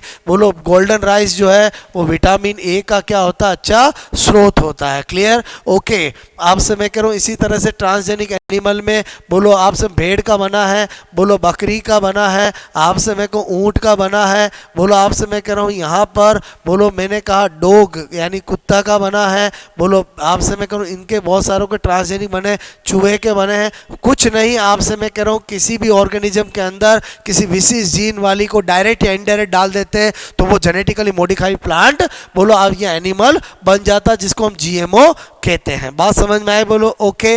मैंने कहा इसके अलावा थोड़ा सा आइडिया आपको क्लोन का होना चाहिए। बोलो आपसे क्लोन फर्स्ट बोलो स्तनधारियों, आपसे मैं कहूँ स्तनधारियों बोलो का जो क्लोन है वो आपको आइडिया होना चाहिए। कौन है, बोलो डोली है। कौन है, बोलो डोली, जो कि किसका क्लोन था, बोलो भेड़ का क्लोन था। किसका, बोलो भेड़ का। आपसे मैं कह रहा हूँ उसके बाद आपसे मैं कहूँ उसके बाद बहुत सारे क्लोन बने अदर, मैंने कहा बोलो शिप का भेड़ क्लोन। उसके बाद जो बने वो कौन है, तो मैंने कहा मोली और पोली, ये भी किसके हैं, बोलो भेड़ के क्लोन हैं। आपसे मैं कहूँ बोलो केट का जो क्लोन है मैंने कहा क्लोन है वो सीसी कीटन है। आपसे मैं कहूँ सीसी कीटन है। मैंने कहा आपको बंदर, आपसे मैं कहूँ का जो क्लोन है मैंने कहा बोलो आपसे मैं कह रहा हूँ बंदर का जो आपसे मैं कहूँ क्लोन है वो आपको एक तो एंडी पता होना चाहिए। क्या है, बोलो एंडी। बोलो आपसे क्या है, बोलो एंडी, अक्सर एग्जाम में पूछ लिया जाता है। ठीक है, मंकी क्लोन है तो थोड़ा आपको ये आइडिया होना चाहिए। बात समझ में आए। उसके अलावा आपको आपसे प्लांट टिश्यू कल्चर जेनेटिक्स में थोड़ा सा प्लांट आपसे मैं कहूँ टिश्यू बोलो कल्चर, आपसे मैं कह रहा हूँ इसको भी देख के जाना है, इसके भी क्वेश्चन आ जाते हैं। प्लांट टिश्यू कल्चर के अंदर आपको पता होना चाहिए एक तो ये क्या होना चाहिए, माइक्रोब्स क्या होना चाहिए, फ्री होना चाहिए, पूरी तरह से स्टेराइज होना चाहिए। आपसे मैं कह रहा हूँ प्लांट टिश्यू कल्चर के अंदर आपसे मैं कह रहा हूँ आपको कौन से प्लांट हार्मोन को यूज करते हैं, एक ऑक्सीन और एक मैंने कहा साइटोकाइनिन। ठीक है, साइटोकाइनिन, ये थोड़ा आपको आइडिया होना चाहिए। अगर आपसे मैं कहूँ ऑक्सीजन ज़्यादा लेंगे साइटोकाइनिन कम लेंगे तो बोलो रूट इनिशिएशन आपसे मैं कह रहा हूँ प्रमोट होगा, और अगर साइटोकाइनिन ज़्यादा लेंगे ऑक्सीजन कम लेंगे तो शूट इनिशिएशन प्रमोट होगा। क्लियर, तो आपको ये थोड़ा आइडिया पता होना चाहिए। तो ये मैंने आपको थोड़ा बायोटेक्नोलॉजी के बारे में बताया, बोलो आपसे मेरे को एक आइडिया दिया। उसके बाद अपन सिस्टम की बात करते हैं तो आपसे मेरे को नर्वस सिस्टम के अंदर बेसिकली आपको बोलो आपसे मेरे को ब्रेन की बोलो स्ट्रक्चर का अच्छे से आपको आइडिया होना चाहिए कि आपसे मेरे को ब्रेन के पार्ट्स कौन कौन से हैं, ब्रेन के अंदर पार्ट्स की कौन से बोलो होलो है, कौन से सॉलिड है, कौन से ब्रेन का पार्ट का कौन सा फंक्शन है। जैसे मैं वर्बली बता देता हूँ कि जो ऑल्फैक्टरी लोब होता है वो आपसे मैं करूँ अग्र मस्तिष्क का भाग होता है जिसका कार्य क्या होता है, सूंघना होता है। आपसे मैं करूँ मैंने कहा जो डायनसिफेलोन होता है वो भी अग्र मस्तिष्क का भाग होता है जिसका हाइपोथैलेमस बोलो डोर्सल सरफेस को कहते हैं, जिस पर बहुत सारे सेंटर होते हैं। आपसे मैं कह रहा हूँ तो यहाँ पर थोड़ा मैं आपको आइडिया दूँ। एक मैंने कहा ऑल्फैक्टरी बोलो लॉब, क्लियर। मैंने कहा आपको सेरिब्रल हेमीस्फीयर, सेरिब्रल मैंने कहा हेमीस्फीयर, ठीक है, प्रमस्तिष्क गोलार्ध। और एक मैंने कहा डायनसिफेलोन, ये किसके भाग है, बोलो अग्र मस्तिष्क के भाग है। बोलो आपसे मेरे को इसका काम क्या है, सूंघने से संबंधित, सूंघने से मैंने कहा संबंधित। और ये शरीर की जितनी भी ऐच्छिक क्रियाएं हैं आपसे मेरे को ऐच्छिक क्रियाओं को क्या करता है, बोलो कंट्रोल, ऐच्छिक क्रियाओं का क्या करता है, बोलो नियंत्रण करता है। उसके अलावा इस पर कुछ केंद्र भी होते हैं जो आपको पता होना चाहिए। यादाश्त आपसे मैं कहूँ का केंद्र मतलब मेमोरी सेंटर, बोलो मेमोरी आपसे मैं कहूँ सेंटर भी यहीं पर होता है। बोलो इंटेलिजेंस आपसे मैं कहूँ इंटेलिजेंस आपसे मैं कहूँ बुद्धिमत्ता का केंद्र भी यही होता है। सोचने का थिंकिंग का केंद्र भी यही होता है, मतलब सोचने का बोलो मैंने कहा बुद्धि आपसे मैं कहूँ मता का, मैंने कहा यादाश्त का, यादाश्त आपसे मैं कह रहा हूँ का, ओके। इसी तरह से मनोरंजन का एंटरटेनमेंट का सेंटर भी यही होता है। बोलो हंसने का, मैंने कहा हंसने का रोने का, आपसे मेरे को क्राइंग का, इन सब का सेंटर कहाँ होता है बोलो, यहीं पर होता है। क्लियर, ये थोड़ा आइडिया होना चाहिए। डायनसेफेलॉन की आपसे मैं करूँ एक होती है डोर्सल सरफेस, मैंने कहा एक होती है वेंट्रल सरफेस। ठीक है, बोलो मैंने आपसे कहा वेंट्रल सरफेस। जो वेंट्रल सरफेस होती है उसी को हाइपोथैलेमस कहते हैं, हाइपोथैलेमस कहते हैं, और आपसे मेरे को डोर्सल सरफेस को एपिथैलेमस कहते हैं। क्लियर, और जो हाइपोथैलेमस होती है उस पर बोलो ताप नियामक केंद्र होता है, बोलो ठंड नियामक केंद्र होता है, भूख का केंद्र होता है, बोलो प्यास का केंद्र होता है, बोलो आपसे प्यार लव का सेंटर होता है, और नफरत का केंद्र होता है, आपसे हेट घृणा का, नफरत का केंद्र होता है, और नींद यानी स्लीपिंग का केंद्र होता है। तो ये थोड़ा आइडिया होना चाहिए। ज़्यादा केंद्र हमेशा बोलो कहाँ पर होते हैं, सेरिब्रल हेमिस्फीयर पे होते हैं। क्लियर, तो आप थोड़ा इनको याद रख लोगे तो आपका काम हो जाएगा। उसके अलावा मैंने कहा जो मिड ब्रेन है, आपसे मेरे को मिड ब्रेन के अंदर ऑप्टिक लोब होते हैं, ऑप्टिक लोब होते हैं, और हमारे ब्रेन में 4 होते हैं, और आपसे में को सॉलिड होते हैं जिनको कोरपोरा बोलो मैंने कहा क्या कहते हैं बोलो क्वाड्री, बोलो क्वाड्री जेमिना, आपसे कोरपोरा क्वाड्री जेमिना कहते हैं। क्लियर, जबकि जो फ्रॉग होता है बोलो क्या बोला मैंने, कोरपोरा, मैंने कहा क्वाड्री, बोलो क्वाड का मतलब बोलो 4 होता है, जेमिना। क्लियर, इसी तरह से जो फ्रॉग होता है, फ्रॉग के अंदर 2 होते हैं, होलो होते हैं, और मैंने कहा उनको क्या कहते हैं बोलो कोरपोरा बाई जेमिना। क्या कहते हैं बोलो, बाई जेमिना। थोड़ा आइडिया होना चाहिए। उसके अलावा मैंने कहा इसी के अंदर कूरा सेरेब्राई भी होती है, बोलो सेरेब्राई ये न्यूरल प्लेट होती है। हिंड ब्रेन की बात करें, पश्च मस्तिष्क की बात करें, तो हिंड ब्रेन के अंदर एक मैंने कहा सेरिबेलम अनुमस्तिष्क, क्या होता है सेरी बोलो बेलम, आपसे मैं कहूँ सेरिबेलम, ठीक है, अनुमस्तिष्क। ठीक है, अनुमस्तिष्क होता है जिसको क्या बोलते हैं, सेरिबेलम। ये शरीर का क्या होता है, संतुलन, बोलो बोलो बॉडी बैलेंसिंग, आप समय को बैलेंसिंग का काम करता है। जो ज़्यादा अल्कोहल का इंटेक करते हैं वो यही ब्रेन का पार्ट प्रभावित होता है। इसके अलावा इसमें पॉन्स वेरो, आप समय को लाई, पॉन्स वेरो लाई पे पता होना चाहिए, न्यूमो टैक्सिक आपसे मैं कहूँ केंद्र। ठीक है, कभी भी पूछ ले म्यूनोटैक्सिक केंद्र कहाँ होता है, तो आपसे मैं कहूँ न्यूमो बोलो टैक्सिक सेंटर जो होता है वो ब्रेन के इसी पॉन्स वेरोलाई में होता है। तीसरा मैंने कहा मेडुला ऑब्लंगेटा। ठीक है, मेडुला ऑब्लंगेटा, मेडुला ऑब्लंगेटा आपका शरीर बोलो ब्रेन का लास्ट पार्ट होता है, और मैंने कहा आपको ये जितनी भी इनवॉलेंट्री एक्शन है, अनैच्छिक क्रियाओं का क्या करता है, कंट्रोल करता है। ठीक है, जैसे आपका श्वसन है, बोलो ब्लड प्रेशर है, ब्रीदिंग है, समातन है, सर्कुलेशन है, सबका कंट्रोल करता है। तो नर्वस सिस्टम के अंदर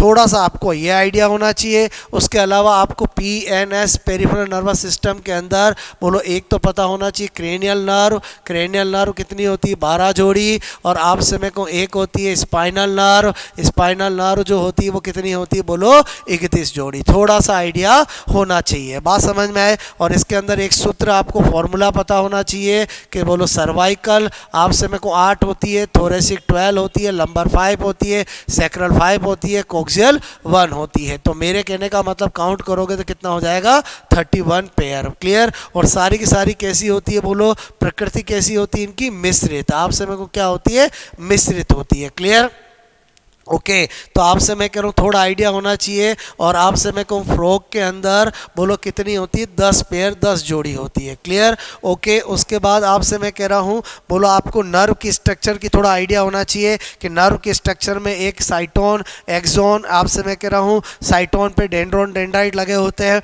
एक्सोन पर असतत रूप से माइलिन की सीट लगी होती है, और जहाँ पर माइलिन सीट नहीं होती उसे नोड ऑफ रिमीनियर कहते हैं, और माइलिन सीट के ऊपर स्वान कोशिकाएं लगी होती है। समझ, जो माइलिन सीथ का निर्माण करते हैं, माइलिन सीथ जो होती है स्पिंगोलिपिड की बनी होती है। आपसे मैं को नर्व जो होती है उस पर जो आपका बोलो इम्पल्स का कंडक्सेशन है वो एक्सोन से होता है, जिसको नर्व फाइबर भी कहते हैं। बात समझ में आए बोलो, ओके। उसके अलावा मैंने आपसे कहा एंडोक्राइन, आपसे मैं को सिस्टम की बात करते हैं, मैंने नर्वस सिस्टम का बेसिक दिया। एंडोक्राइन सिस्टम में आपको पता होना चाहिए सबसे पहले तो आपसे मैं कहूँ, एक होती है एक्सोक्राइन ग्लैंड, बोलो एक्सोक्राइन ग्लैंड्स, और एक होती है आपसे मैं कहूँ एंडोक्राइन ग्लैंड, ठीक है, एंडोक्राइन ग्लैंड, बहुत सी बार तो यहीं से क्वेश्चन आ जाता है। और एक होती है बोलो मिक्सो, आपसे मैं कहूँ क्राइन ग्लैंड, ठीक है। तो एक्सोक्राइन ग्लैंड का मतलब जिसमें क्या होता है बोलो डक्ट क्या होती है बोलो उपस्थित, ठीक है,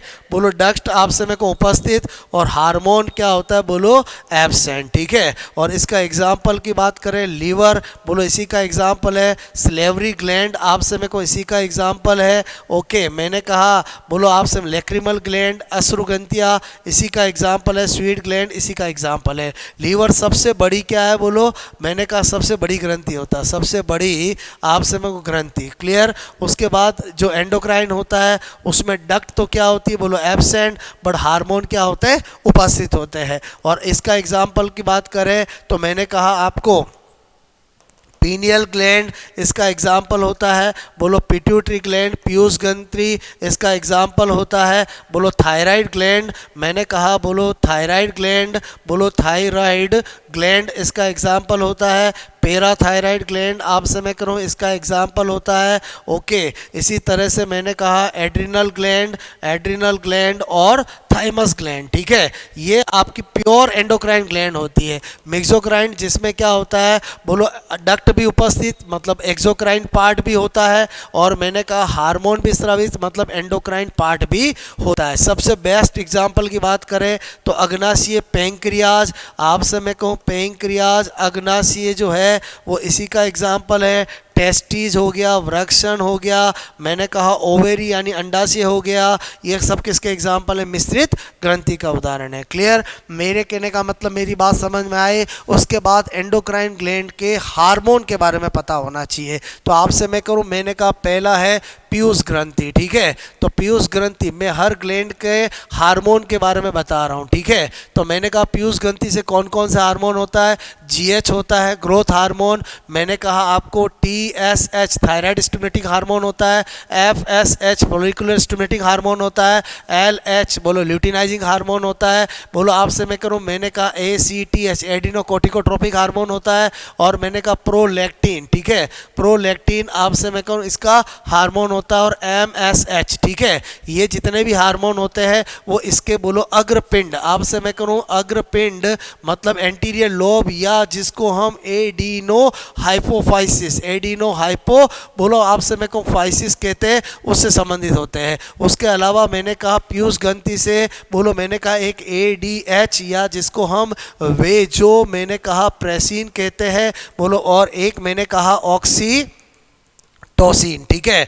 ये आपसे मैं कह रहा हूँ दोनों जो है वो मैंने कहा किससे संबंध रखते हैं बोलो, पश्च पिंड आपसे मैं करूँ या न्यूरो आपसे मैं कहूँ हाइपोफाइसिस, ठीक है। तो आपको एक बार ग्लैंड के हार्मोन का रोल पता होना चाहिए। उसके बाद आपसे मैं को कौन कौन सा हार्मोन है, मैंने कहा थायराइड ग्लैंड, बोलो थायराइड ग्रंथि का जो हार्मोन होता है वो थायरोक्सिन हार्मोन होता है। कौन होता है बोलो, मैंने कहा थायरोक्सिन हार्मोन, ठीक है। बोलो कौन सा हार्मोन होता है, मैंने कहा थायरोक्सिन हार्मोन। ओके, इसी तरह से मैंने कहा पैरा बोलो थायराइड ग्रंथि, ठीक है।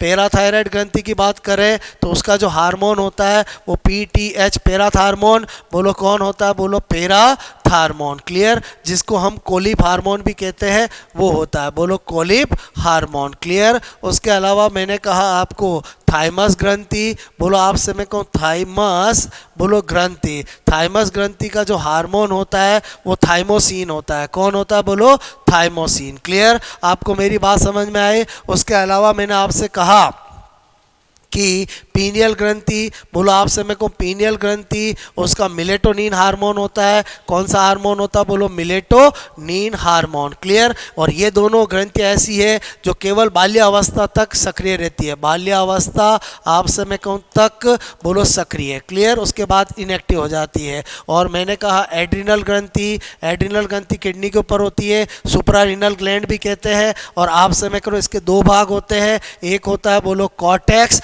और एक होता है बोलो मेडुला। क्लियर? जो कॉर्टेक्स होता है उससे स्टेरॉइड नेचर के हार्मोन स्रावित होते हैं। एक होता है एल्डो, आपसे मैं कह रहा हूँ एल्डोस्टेरॉन, एल्डोस्टेरॉन आपसे मैं कहूँ कौन सा हार्मोन? एल्डोस्टेरॉन। मैंने कहा कोर्टिसोल, आपसे मैं कह रहा हूँ कोर्टिसोन। ओके, और मैंने कहा आपको सेक्स हार्मोन। क्लियर? और मेडुला से दो हार्मोन, एक एड्रेनलिन और एक नॉर एड्रेनलिन। एक एड्रेनलिन आपसे मैं कहूँ और एक नॉर, मैंने कहा बोलो एड्रेनलिन, आपसे मैं कहूँ नॉर एड्रेनलिन। ये हार्मोन आपसे संबंधित होते हैं। क्लियर? तो मैंने इस तरह से आपको पूरी जितनी भी एड्रिनल ग्लैंड आपसे एंडोक्राइन ग्लैंड होती है उनका मैंने आपको बता दिया। थोड़ा सा आपको अग्न्याशय का पता होना चाहिए, एग्जाम में पूछ लेते हैं। अग्न्याशय जो होता है आपसे मिक्सोक्राइन ग्लैंड होता है, जिसका जो एक होता है एक्सोक्राइन पार्ट, आपसे मैं कहूँ एक्सोक्राइन पार्ट वही मैक्सिमम 90% 99% होता है,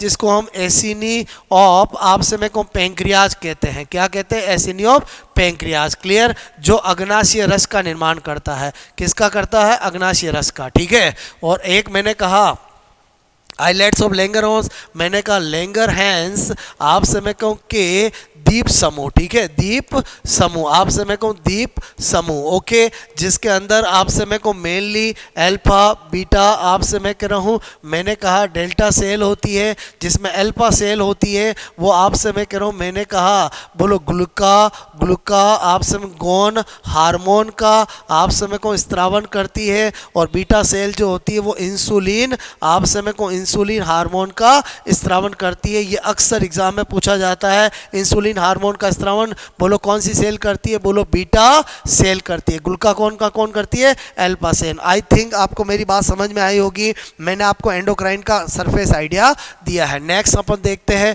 पाचन तंत्र। ठीक है? पाचन तंत्र यानी मैंने कहा डाइजेस्टिव सिस्टम। ठीक है? डाइजेस्टिव सिस्टम आपसे मैं कहूँ दोस्तों, इसके अंदर एक तो आपको स्ट्रक्चरल का थोड़ा आइडिया होना चाहिए, उसके अलावा डाइजेस्टिव ग्लैंड का और उनके एंजाइम का। तो मैं आपको मेन चीज़ बता देता हूँ। मैंने कहा यहाँ पर पाचन रस आपसे मैं कह रहा हूँ, और यहाँ पर मैं बता देता हूँ उनके अंदर एंजाइम कौन से होते हैं, जो भूलने की चीज़ है, क्योंकि स्ट्रक्चरल वगैरह ऐसी चीज़ होती है जो आपने एक बार पढ़ रखी है तो वो दिमाग में रहती है। बात समझो ना, भूल क्या जाते हैं कि कौन से रस में कौन से एंजाइम थे, वो मैं आपको बता देता हूँ। पहला कौन सा है? बोलो मैंने कहा बोलो आपसे मैं कहूँ, मैंने कहा यहाँ पर बोलो पाचक ग्रंथियाँ। ठीक है?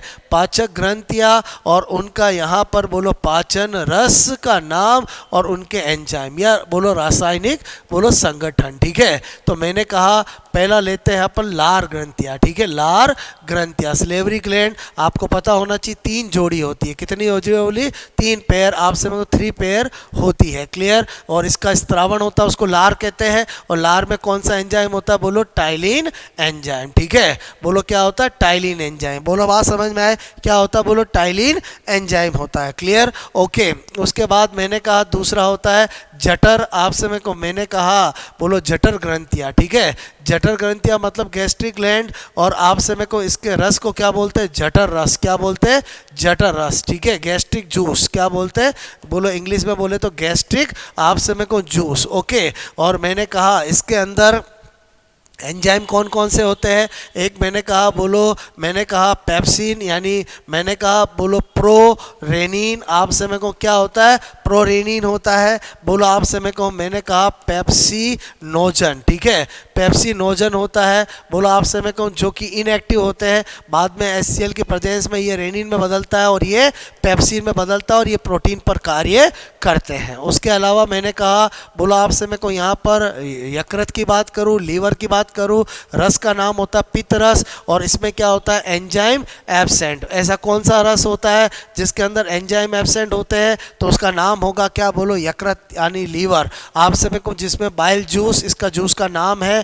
क्लियर? और जिसमें बाइल सॉल्ट और बाइल पिगमेंट ही उपस्थित होते हैं, जिसका कार्य बोलो इमल्सिफिकेशन ऑफ फैट, वसा को छोटे छोटे टुकड़ों में तोड़ना होता है। क्लियर? उसके बाद मैं बात करूँ अग्न्याशय की, तो अग्न्याशय जो रस निकलता है उसका नाम अग्न्याशय बोलो रस होता है, जिसके अंदर जो एंजाइम होते हैं वो मैंने कहा बोलो आपसे मैं करूँ यहाँ पर ट्रिप्सिनोजन आपसे मैं कहूँ, मैंने कहा काइमो, मैंने कहा ट्रिप्सी बोलो ट्रिप्सिनोजन आपसे मैं करूँ एमाइलेज, एमाइलेज, आपसे मेरे को लाइपेज, ये एंजाइम बोलो होते हैं। उसके बाद आपसे मेरे को आंतरीय बोलो, मैंने कहा आंतरीय ग्रंथियाँ जिसका रस जो होता है बोलो उसको आंतरीय रस कहते हैं। आंतरीय रस, और आंतरीय रस का मतलब हुआ इंटेस्टाइनल जूस, ठीक है, इंटेस्टाइनल जूस। और आपको पता होना चाहिए यही जूस ऐसा होता है जिसका एक नाम सकस एंट्रिकस भी होता है। सकस बोलो एंटेरिकस, अक्सर एग्जाम में पूछ लिया जाता है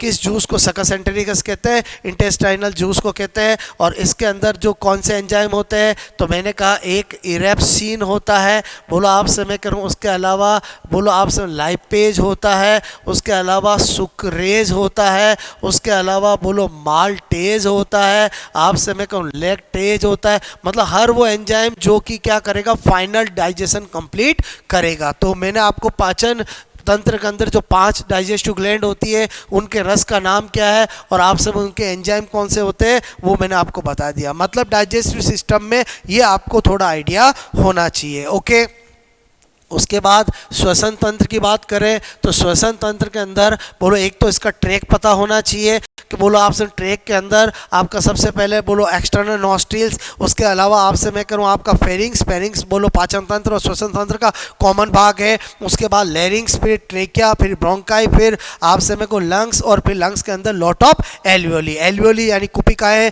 बोलो हमारे बोलो श्वसन तंत्र या लंग्स की संरचनात्मक क्रियात्मक इकाई होती है। बात समझ में। उसके बाद मैंने कहा श्वसन तंत्र के अंदर आपको संवाद तंत्र, आपसे मैं कह रहा हूँ कि बोलो क्रिया विधि आपको थोड़ा आइडिया होना चाहिए। आपको आइडिया होना चाहिए कि इसमें 2 प्रक्रिया होती है, एक आपसे मैं को इंस्पायरेशन बोलो, आपसे मैं को एक क्या होती है बोलो एक्सपायरेशन, ठीक है। एक्सपायरेशन ये थोड़ा आपका समझा हुआ होना चाहिए, दिमाग में फंडा होना चाहिए। बोलो आपसे मैं करूँ एक को बोलते हैं अंतःश्वसन, आपसे मैं करूँ बोलो एक को बोलते हैं बहिश्वसन, ठीक है। बोलो बहिश्वसन। याद रखने वाली बात क्या है, आपसे मैं करूँ इसका जो इसमें क्या होता है, एयर जो है हम बोलो वातावरण से बोलो वातावरण बोलो आपसे मैं कह रहा हूँ से एयर को किस में लेते हैं बोलो लंग्स में, और इसमें क्या करते हैं लंग्स से बोलो एयर को कहाँ निकालते हैं वातावरण में। क्लियर। और मैंने कहा इसका जो टाइम पीरियड होता है वो आइडियली 2 सेकंड का होता है, और इसका जो टाइम पीरियड होता है वो आइडियली 3 सेकंड का होता है। मतलब 5 सेकंड के अंदर एक ब्रीदिंग कंप्लीट होती है। आपसे मैं कहूँ ये एक एक्टिव प्रोसेस होता है, जबकि ये क्या होता है एक पैसिव प्रोसेस होता है। क्लियर। आपसे मैं कह रहा हूँ पैसिव प्रोसेस होता है। क्लियर। और मैंने कहा इसके अंदर बोलो आपसे मैं कह रहा हूँ डायाफ्राम, ठीक है, डायाफ्राम बोलो कि अरिय पेशियाम बोलो आपसे मैं रेडियल आपसे रेडियल पेशी, और आपसे मैं कह रहा हूँ तथा बोलो ICM इंटरकोस्टल मसल बोलो आपसे मैं कह रहा हूँ में संकुचन, आपसे मैं कहूँ संकुचन होने आपसे मैं कहूँ से होता है, जबकि ये बोलो इन्हीं के क्या होता है बोलो शिथिलन होने से, रिलैक्सेशन बोलो मैंने कहा शिथिलन मैंने कहा होने बोलो से होता है। क्लियर। वो होता है बोलो कॉन्ट्रैक्शन से, ये किससे होता है रिलैक्सेशन से। आई होप मेरी बात समझ में आई होगी। क्लियर। उसके अलावा मैं क्या बता रहा हूँ आपको, मेरे कहने का मतलब है इसके अंदर जब इसमें कॉन्ट्रैक्शन होता है तो अंदर क्या होता है बोलो वॉल्यूम इंक्रीज होता है, प्रेशर डिक्रीज होता है, और आपसे मेरे को एयर हमेशा हाई प्रेशर से लो प्रेशर आपसे मेरे को जाती है, इसका मतलब अंदर चली जाती है। और जब रिलैक्सेशन होने से क्या होता है वॉल्यूम बोलो क्या होता है घटता है, बोलो प्रेशर बढ़ता है, इसलिए एयर बोलो वापस बाहर निकलती है। क्लियर। आई होप मेरी बात समझ में आई होगी। ओके। आपसे मैं कह रहा हूँ आपको मैंने बोलो मैं आपको ह्यूमन के सिस्टम बता रहा हूँ, मैंने नर्वस सिस्टम बता दिया, एंडोक्राइन सिस्टम बता दिया, डाइजेस्टिव सिस्टम बता दिया, रेस्पिरेटरी सिस्टम बता दिया। अब अगर मैं बात करूँ एक्सक्रीटरी सिस्टम की, ठीक है, तो एक्सक्रीटरी सिस्टम की बात करूँ तो आपको पता होना चाहिए हमारा एक्सक्रीटरी ऑर्गन कौन होता है, किडनी होता है। किडनी आपसे मैं कहूँ जिसमें बोलो पेरिफेरल पार्ट कॉर्टेक्स कहलाता है, अंदर वाला भाग मेडुला कहलाता है, और आपसे मैं किडनी की संरचनात्मक क्रियात्मक इकाई नेफ्रॉन होती है। नेफ्रॉन के अंदर आपसे मैं करूँ एक सबसे पहले हेनले लूप होता है, फिर नेक होती है, फिर पीसीटी होती है। बोलो आपसे मैं कह रहा हूँ, मैंने कहा सबसे पहले बोमेन कैप्सूल होता है, फिर नेक होता है, फिर पीसीटी होती है, फिर आपका हेनले लूप होता है, फिर डीसीटी होती है, फिर कलेक्टिंग डक्ट होती है। कलेक्टिंग डक्ट सारे नेफ्रॉन का कॉमन डक्ट होती है। और आपसे मैं कह रहा हूँ जो आपका हेनले का जो लूप होता है वो मेन आपसे मैं कहूँ एडवांस पार्ट होता है, बिकॉज उसी से आपसे क्या होता है, एक्सचेंज मेनली होता है। उसके अलावा मैंने कहा आपको इसमें मेन चीज़ जो एग्जाम में बार बार पूछी जाती है कि बोलो जो किडनी होता है उसका काम क्या है। बोलो मैंने कहा ब्लड का, बोलो ब्लड का क्या करना, बोलो प्यूरी आपसे मेरे को फिकेशन, ठीक है, बोलो करके आपसे मेरे को मूत्र का निर्माण, ठीक है, मूत्र का निर्माण। बात समझ में आए? बोलो ओके, ये काम होता है। और इसके अंदर आपसे यूरिन के निर्माण में कितनी स्टेप होती है? 3 स्टेप होती है। पहली होती है अल्ट्रा फिल्ट्रेशन, ठीक है, बोलो परानिष्यंदन, बोलो परानिष्यंदन, बोलो परानिष्यंदन, ठीक है। तो मेरे कहने का मतलब है ये बोमेन कैप्सूल में होती है, क्योंकि यहाँ पर आपसे मेरे को आता ज़्यादा है, जाता कम है, तो यहाँ पर बोलो ब्लड कैपिलरीज का जाल बनता है जिसको ग्लोमेरुलस कहते हैं। ये बोमेन कैप्सूल है, दोनों को मेल्पिगियन बॉडी कहते हैं। यहाँ पर फिल्ट्रेट होता है जिसको जीएफ ग्लोमेरुलर फिल्ट्रेट कहते हैं। यही पहली स्टेप होती है। बस आपको ध्यान रखना कि ये जो जीएफ होता है ग्लोमेरुलर फिल्ट्रेट, इसमें कभी भी बोलो ब्लड आपसे मेरे को ब्लड प्रोटीन नहीं होते हैं। क्या नहीं होते? बोलो ब्लड प्रोटीन आपसे मेरे को कभी नहीं आते हैं, और ब्लड सेल्स आपसे मेरे को कभी भी नहीं होती है। क्लियर? ये 2 कंपोनेंट कभी भी जनरली नॉर्मल कंडीशन में नहीं होते हैं। क्लियर? उसके बाद मैंने कहा दूसरी स्टेप होती है सेलेक्टिवली रीअब्जॉर्प्शन। क्या होती है? बोलो सेलेक्टिवली रीअब्जॉर्प्शन। क्लियर? जिसको हम चयनात्मक पुनः अवशोषण कहते हैं। क्या कहते हैं? बोलो चयनात्मक, मैंने कहा पुनः अवशोषण। और आपसे मेरे को सेकेंड स्टेप होती है जिसके अंदर वापस आपसे मैंने कहा ये पीसीटी, हेनले लूप और आपसे मेरे को डीसीटी द्वारा काम की चीज़ें वापस ब्लड में जाती है। बोलो बात समझ में आए? ओके। और मैंने कहा तीसरी स्टेप होती है स्त्रावण, जिसके अंदर बोलो आपसे मेरे को H+ है, NH3 है और भी वेस्ट चीज़ें हैं, वो आपसे मेरे को ब्लड से वापस नेफ्रॉन में जाती है। इसको स्त्रावण कहते हैं। आरबीसी सेकंड ग्रेड में बोलो आपको ये पूछा गया है कि इन स्टेप का ऑर्डर क्या होता है। पहला क्या होता है? अल्ट्रा फिल्ट्रेशन, फिर सेलेक्टिव रीअब्जॉर्प्शन, फिर सीक्रेशन, यानी परानिष्यंदन, चयनात्मक पुनर्अवशोषण और स्त्रावण। बात समझ में आए? बोलो थोड़ा सा आइडिया होना चाहिए हम कैसे हैं। बोलो आपसे मैं करूँ नाइट्रोजनस वेस्ट प्रोडक्ट के पॉइंट ऑफ से यूरियोटेलिक है। आपसे में को हम यूरिया का उत्सर्जन करते हैं और यूरिया का निर्माण आपसे लीवर में बोलो ऑर्निथिन साइकिल के द्वारा होता है। बात समझ में? आपको पता होना चाहिए जो रेप्टाइल्स होते हैं, आपसे एवीज होते हैं, आपसे मैं करूँ जो इंसेक्ट्स होते हैं वो यूरिकोटेलिक होते हैं। क्या होते हैं? यूरिकोटेलिक। हम क्या है? बोलो यूरियोटेलिक है। हमारा मेंढक भी क्या है? यूरियोटेलिक है। और अमोनोटेलिक तो बोलो जो लोअर आपसे में एनिमल्स हो गए, जो एक्वेटिक एनिमल्स हो गए। उसके अलावा आपसे में को आपको पता होना चाहिए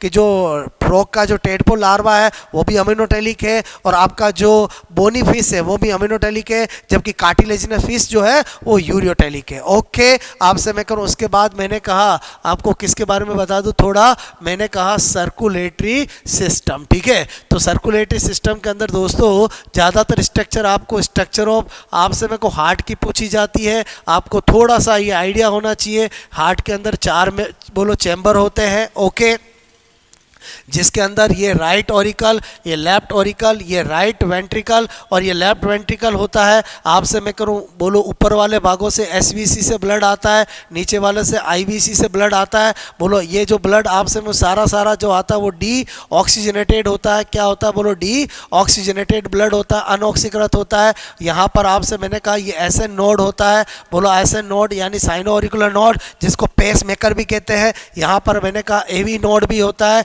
जिसको पैस सीटर भी कहते हैं। और यहाँ पर आपसे मेरे को ट्राइकस्पिड वॉल होते हैं। क्या होते हैं? बोलो ट्राइकस्पिड वॉल होते हैं, जहाँ से ये डीऑक्सीजनेटेड ब्लड आता है। यहाँ से बोलो आपसे मेरे को पल्मोनरी आर्टरी निकलती है, जिसमें ये डीऑक्सीजनेटेड ब्लड दोनों लंग्स में जाता है। बोलो लेफ्ट लंग्स और राइट लंग्स में जाता है। मेरे कहने का मतलब ये कौन है? बोलो पल्मोनरी आपसे मेरे को आर्टरी। पल्मोनरी आर्टरी एकमात्र ऐसी आर्टरी होती है जिसमें अंदर डीऑक्सीजनेटेड ब्लड होता है। फिर मैंने कहा वापस यहाँ पर ऑक्सीजनेटेड होकर के यहाँ पर ये पल्मोनरी वेन, आपसे मैं कह रहा हूँ पल्मोनरी वेन जो होती है बोलो फुफ्फुसी सिरा, इसके द्वारा वापस इसमें आता है और आपसे मेरे को ऑक्सीजनेटेड ब्लड आता है। और ऑक्सीजनेटेड ब्लड जो होता है वो आपसे मैं कह रहा हूँ यहाँ पर मैंने कहा यहाँ पर क्या होता है? बोलो ये बाइकस्पिड वॉल होता है। क्या होता है? बाइकस्पिड वॉल आपसे मैं करूँ, जिसको हम मिट्रल वॉल भी कहते हैं, मिट्रल वॉल भी कहते हैं। उसके द्वारा ये यहाँ पर बोलो आपसे कैरोटिक सिस्टमिक आर्क निकलती है, जिसको हम अरोटा बोलो महाधमनी कहते हैं, महाधमनी कहते हैं। पूरे बोलो आपसे मैं कहूँ धमनी बोलो मैंने कहा पूरी बॉडी के अंदर ब्लड को सप्लाई किया जाता है और वापस ऊपर वाले पार्ट से इसमें और नीचे वाले पार्ट से इससे आता है। थोड़ा सा ये आइडिया होना चाहिए। उसके अलावा मैंने कहा इम्पल्स का ओरिजिनेटेड ऐसे नोड द्वारा किया जाता है। फिर एवी नोड, फिर यहाँ पर बंडल ऑफ हिंज होता है और यहाँ पर परकिंजे फाइबर होते हैं। बात समझ में? जब भी बोलो हार्ट का कॉन्ट्रैक्शन होगा, पहले इस चैम्बर में होगा, फिर इसमें होगा, फिर इन दोनों साथ एक साथ होगा। क्लियर? उसके अलावा मैंने आपको थोड़ा सा आइडिया होना चाहिए कि बोलो हमारी हार्ट रेट जो होती है वो 72 पर मिनट होती है। 1 मिनट में हमारा हार्ट 72 बार बोलो पंप करता, आपसे मैं कह रहा हूँ। और मैंने कहा कार्डियक बोलो आपसे साइकिल बोलो का टाइम पीरियड जो होता है, टाइम पीरियड जो होता है वो आपको पता होना चाहिए 0.8 सेकेंड का होता है। आपसे मेरे को एक बार हार्ट जब हमारा पंप करता है तो आपसे मेरे को एक बार मैंने कहा पंप बोलो करने पर 70 ml ब्लड जो है वो आपसे मेरे को बॉडी में बोलो आपसे मेरे को भेजता है। ठीक है, भेजता है। तो आपको थोड़ा आइडिया होना चाहिए। तो कार्डियक आउटपुट क्या होगा? तो कार्डियक आउटपुट जो होता है, कार्डियक आउटपुट का मतलब होता है 1 मिनट में हार्ट कितना फेंकता है। तो एक बार में 70 ml फेंकता है। तो मैंने कहा आपको 1 मिनट में 72 बार अगर पंप करेगा तो 72 बार आपसे मेरे को भेजेगा। तो इसको कैलकुलेट करते तो ऑलमोस्ट आपसे मैं कह रहा हूँ, मैंने कहा बोलो ऑलमोस्ट 5 लीटर आता है, यानी हमारे बॉडी के अंदर लगभग 5 लीटर ब्लड होता है। आपको मेरी बात समझ में आए? मतलब सर्कुलेटरी सिस्टम के अंदर थोड़ा हार्ट की स्ट्रक्चर का अच्छे से आइडिया होना चाहिए और हार्ट की स्ट्रक्चर के साथ साथ थोड़ा ब्लड का सर्कुलेशन कैसे आता और कैसे जाता है ये आइडिया होना चाहिए। बिकॉज डबल बोलो ब्लड सर्कुलेशन सिस्टम होता है, 2 बार आता है 2 बार जाता है। वॉल कहाँ पर होते हैं ये आपको थोड़ा आइडिया होना चाहिए। मैंने क्या बताया, समझ में आई मेरी बात? ओके। उसके अलावा मैंने कहा कि आपको थोड़ा सा आइडिया होना चाहिए कि 2 वॉल और होते हैं, एक थिबेशियस वॉल होता है, एक यूस्टेकियन वॉल होता है। जो हमारी आईवीसी है बोलो इन आपसे मेरे को जो एसवीसी आईवीसी है, एसवीसी में कोई वॉल नहीं होता है। जो आपका आईवीसी है बोलो आपसे मैं कह रहा हूँ बोलो उसकी ओपनिंग पर मैंने कहा यूस्टेकियन वॉल होता है। और हार्ट की वॉल से जो कोरोनरी साइनस लेके आती है वहाँ पर बोलो आपका थिबेशियस वॉल होता है। क्लियर? हार्ट साउंड का आइडिया होना चाहिए। फर्स्ट हार्ट साउंड लब होती है और सेकंड हार्ट साउंड डब होती है। फर्स्ट हार्ट साउंड जो लब होती है वो आपसे मैं कह रहा हूँ ट्राइकस्पिड और बाइकस्पिड के क्लोज होने से बोलो आती है। और जो आपकी जो डब होती है वो आपसे मैं कहूँ पल्मोनरी आर्टरी और अरोटा जो है उसकी ओपनिंग पर सेमी ल्यूनियर अर्धचंद्राकार कपाट होते हैं, उनके बंद होने से आती है। इतना अगर आइडिया है आपका काम हो जाएगा, क्योंकि इसके अंदर मैं आपको ब्लड ग्रुप आर स्पेक्ट्रा अभी पहले बता चुका हूँ। तो आपसे मैं कहूँ हमने सारे सिस्टम देखे बोलो। आपसे मैं कहूँ अब थोड़ा सा मैं आपको किसका आइडिया दे दूं, रिप्रोडक्टिव आपसे मैं कहूँ सिस्टम का। ठीक है, तो रिप्रोडक्टिव सिस्टम के अंदर आपसे मैंने कहा एक होता है मेल और एक होता है फीमेल। आपको थोड़ा सा ये आइडिया होना चाहिए। आपसे मेरे को मेल के अंदर बोलो मैंने कहा ये दिमाग में आइडिया रखो, एक जोड़ी टेस्टिज होता है जो बोलो आपसे मेरे को किसके अंदर होता है बोलो स्क्रोटम में होता है, बोलो निकलने वाली वासा डिफरेंशिया। और आपसे मेरे को यहाँ पर सेमिनल वेसाइकल बोलो मैंने कहा सेमिनल वेसाइकल। ओके, और ये यूरिनरी ब्लैडर और ये यूरिथ्रा। क्लियर? ये थोड़ा आइडिया होना चाहिए। और आपसे मैं करूँ यहाँ पर मैंने कहा ये कौन है बोलो स्क्रोटम और ये कौन है बोलो टेस्टिज। और मैंने कहा टेस्टिस के अंदर क्या होती है बोलो सेमिनी, मैंने कहा सेमिनी फेरस ट्यूब्यूल्स, जिसके अंदर क्या होता है बोलो स्पर्मेटोजेनेसिस होता है। स्पर्मेटोजेनेसिस होता है मतलब स्पर्म का निर्माण होता है। ठीक है, ओके। और ये मैंने क्या बोला आपको, मैंने कहा ये सेमिनल बोलो वेसाइकल है। ठीक है, शुक्राशय हैं बोलो क्या है, शुक्राशय हैं। क्लियर? जो सीमन का पार्ट बनाते हैं। और आपसे मेरे को ये क्या है बोलो, मैंने कहा वासा डिफरेंशिया है। क्या है बोलो, वासा डिफरेंशिया। ठीक है, वासा डिफरेंशिया यानी शुक्र। आपसे मैं करूँ शुक्र क्या है बोलो, वाहिनी। ठीक है, शुक्र मैंने कहा बोलो वाहिनी होती है। क्लियर? उसके बाद ये इजैकुलेटरी डक्ट होती है। क्या होती है? Ejaculatory duct. ये क्या होता है बोलो, प्रोस्टेट, आपसे मैं कहूँ प्रोस्टेट ग्लैंड, ये भी आपसे मैं कह रहा हूँ एक होती है और सीमन का बोलो भाग बनाती है। यहाँ पर मैंने कहा बोलो एक जोड़ी काउपर ग्लैंड होती है, क्या होती है बोलो, काउपर्स आपसे मैं कहूँ ग्लैंड होती है। ये थोड़ा मेल का आइडिया होना चाहिए और फीमेल के अंदर आपको आइडिया होना चाहिए कि फीमेल में बोलो एक जोड़ी क्या होती है, ओवेरी होती है जिसमें बहुत सारी उगोनिया होती है, और यहाँ पर आपसे मैं कहूँ ये बोलो फैलोपियन ट्यूब होती है, और आपसे मैं कहूँ यहाँ पर आपका ये यूट्रस होता है, ठीक है। बोलो आपसे मैं कहूँ क्या होता है, बोलो यूट्रस होता है। ओके, मैंने कहा यहाँ पर ये वेजाइना और ये वल्वा, क्लियर। तो ये तो कौन है बोलो, ओवेरी, एक जोड़ी ओवेरी होती है। ये कौन है बोलो, फैलोपियन ट्यूब होती है, और फैलोपियन जो ट्यूब होती है वो आपके फर्टिलाइजेशन का स्थल होती है, जिसमें भी मोल मेन एक एम्पुला पार्ट होता है, बोलो आपसे में ये फर्टिलाइजेशन का स्थल होता है। ये बोलो आपका यूट्रस है और ये इसका मेन फंडस पार्ट है। अंदर वाली जो सबसे अंदर वाली लेयर होती है उसको एंडोमेट्रियम बोलते हैं, क्या बोलते हैं, एंडोमेट्रियम। ये बोलो आपका सर्विक्स है। सर्विक्स क्या होता है बोलो, नेक ऑफ आपसे में को यूट्रस होता है, क्लियर। और ये आपका वेजाइना है, और आपसे में को ये ओपनिंग जो होती है उसको वल्वा यानी भग कहते हैं, क्लियर। ओके, आपसे मेरे को मेल और फीमेल का थोड़ा आपको ये आइडिया होना चाहिए। बात समझ में आए। यहाँ पर मेल यूरिथ्रा में बार्थोलिन ग्लैंड होती है जो काउपर ग्लैंड का बोलो आपसे मैं कहूँ बिल्कुल सिमिलर होती है। बात समझ में आए। अब मैंने कहा आपको एक एम्ब्रियोलॉजी, ठीक है, बोलो एम्ब्रियोलॉजी, ह्यूमन एम्ब्रियोलॉजी आपसे मेरे को बहुत इंपॉर्टेंट है। आपको थोड़ा सा मैं आइडिया दे रहा हूँ कि इसमें आपको क्या ध्यान रखना है। 3 स्टेप आपसे मेरे को, एक मैंने कहा गैमेटोजेनेसिस, ठीक है, बोलो गैमेटोजेनेसिस आपसे मैं कहूँ जेनेसिस, ओके, जिसमें 2 होता है। एक आपसे मैं कहूँ स्पर्मेटोजेनेसिस, स्पर्मेटोजेनेसिस आपसे मैं करूँ, और एक क्या होता है बोलो oogenesis, ठीक है, एक प्रोसेस होता है। आपसे मैं कहूँ स्पर्मेटोजेनेसिस में भी 3 प्रावस्थाएं होती है, बोलो एक होती है मल्टीप्लिकेशन, आपसे मैं कहूँ एक होती है ग्रोथ, और एक होती है मैच्योरेशन, ठीक है। आपसे मैं करूँ इसमें भी 3 होती है, ये ओवेरी में होता है और ये बोलो आपसे टेस्टिस में होता है। इस गैमेटोजेनेसिस में हम स्पर्म और एग का निर्माण कर लेंगे।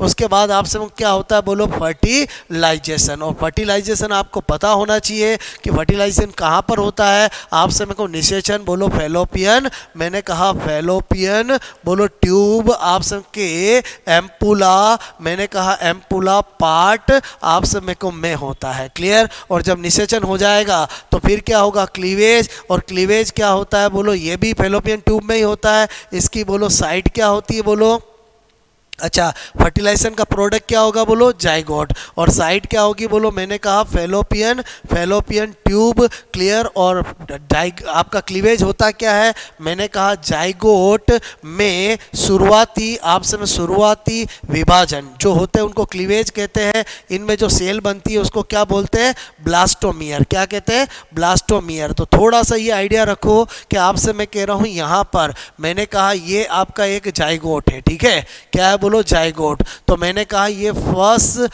बोलो क्लीवेज हुआ, क्लियर। तो आपसे मैं कहूँ कितनी सेल बन गई बोलो, 2 सेल स्टेज बनी, क्या बनी बोलो, 2 सेल स्टेज, क्लियर।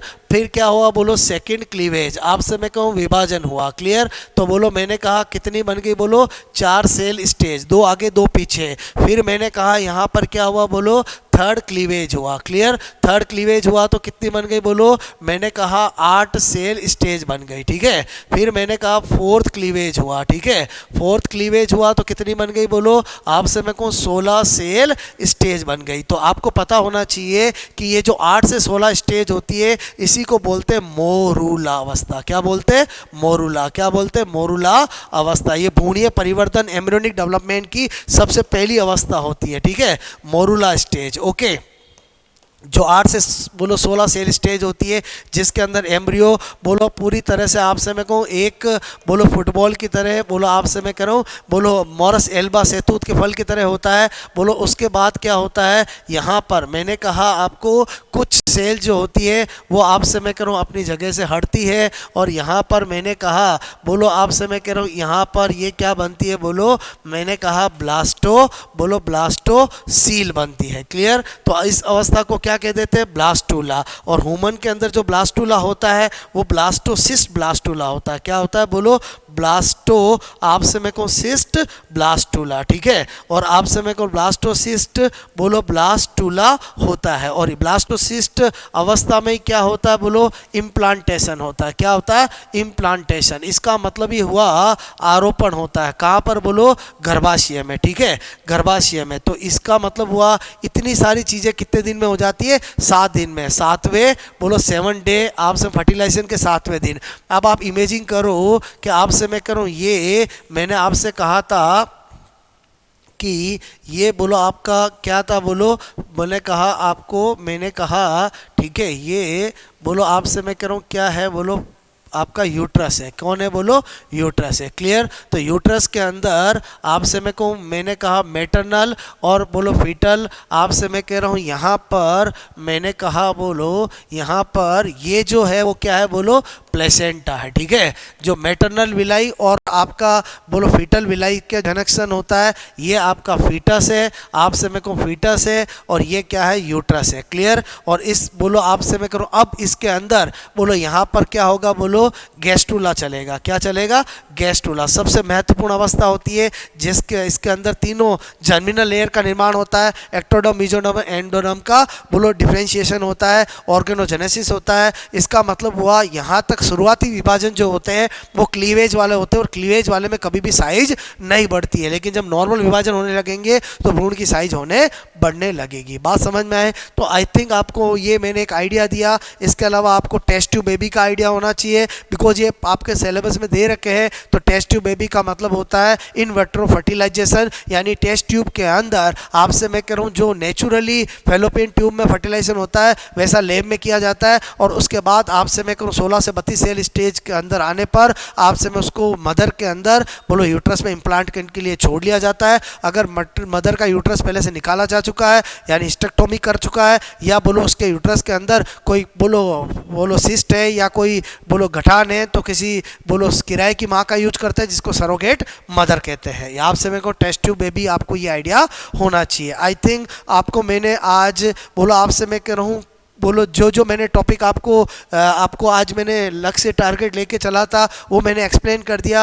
अगेन मैं आपसे कह रहा हूँ ये मैं मेरा आपको एक्सपीरियंस बता रहा हूँ कि बोलो इस तरह से बायोलॉजी के अंदर थोड़ा आपको फास्ट रैपिड कि हर टॉपिक में क्या याद होना चाहिए वो पता होना चाहिए। आई होप आपको मेरी बात समझ में आई होगी। मैंने 12-13 टॉपिक आपको करा दिए, इस तरह से एक लेक्चर और जिसमें आपको मैं सारा प्लांट का और वो भी बता दूंगा। बस आप थोड़ा सा इनको अच्छे से जब भी आपको टाइम मिले एक बार आप इसको आप देख लो और सुन लो, तो आपको एक कॉन्फिडेंस आ जाएगा कि रैपिड फास्ट एक तरह से बायोलॉजी के 10-15 टॉपिक को हम कैसे 1.5 घंटे में तैयार कर सकते हैं। आई होप आपको मेरी बात समझ में आई होगी। क्लियर? ओके। और आप बताना मुझे आपको कैसा लगा, और अगर आप और कुछ भी आपकी डिमांड है तो आप मुझे बोलो कमेंट बोलो, आपसे यूट्यूब पे कमेंट बॉक्स में आप बता सकते हैं, ताकि मैं उस पर आपको 1-2 दिन में वर्क करके और आपके लिए बेटर कर सकता हूँ जो आप चाहते हैं। आपकी जो भी आप चाहते हैं कि मेहता सर हमारे लिए काम कर दे, बिकॉज मैं अभी आपके लिए जो आप कहोगे मैं करने के लिए तैयार हूं, बिकॉज मैं चाहता हूं कि आपका जो एग्ज़ाम है 24 तारीख को वो इतना अच्छा हो कि आपको उसके लिए कोई कमी ना रहे। बात समझ में आए? Okay, best of luck.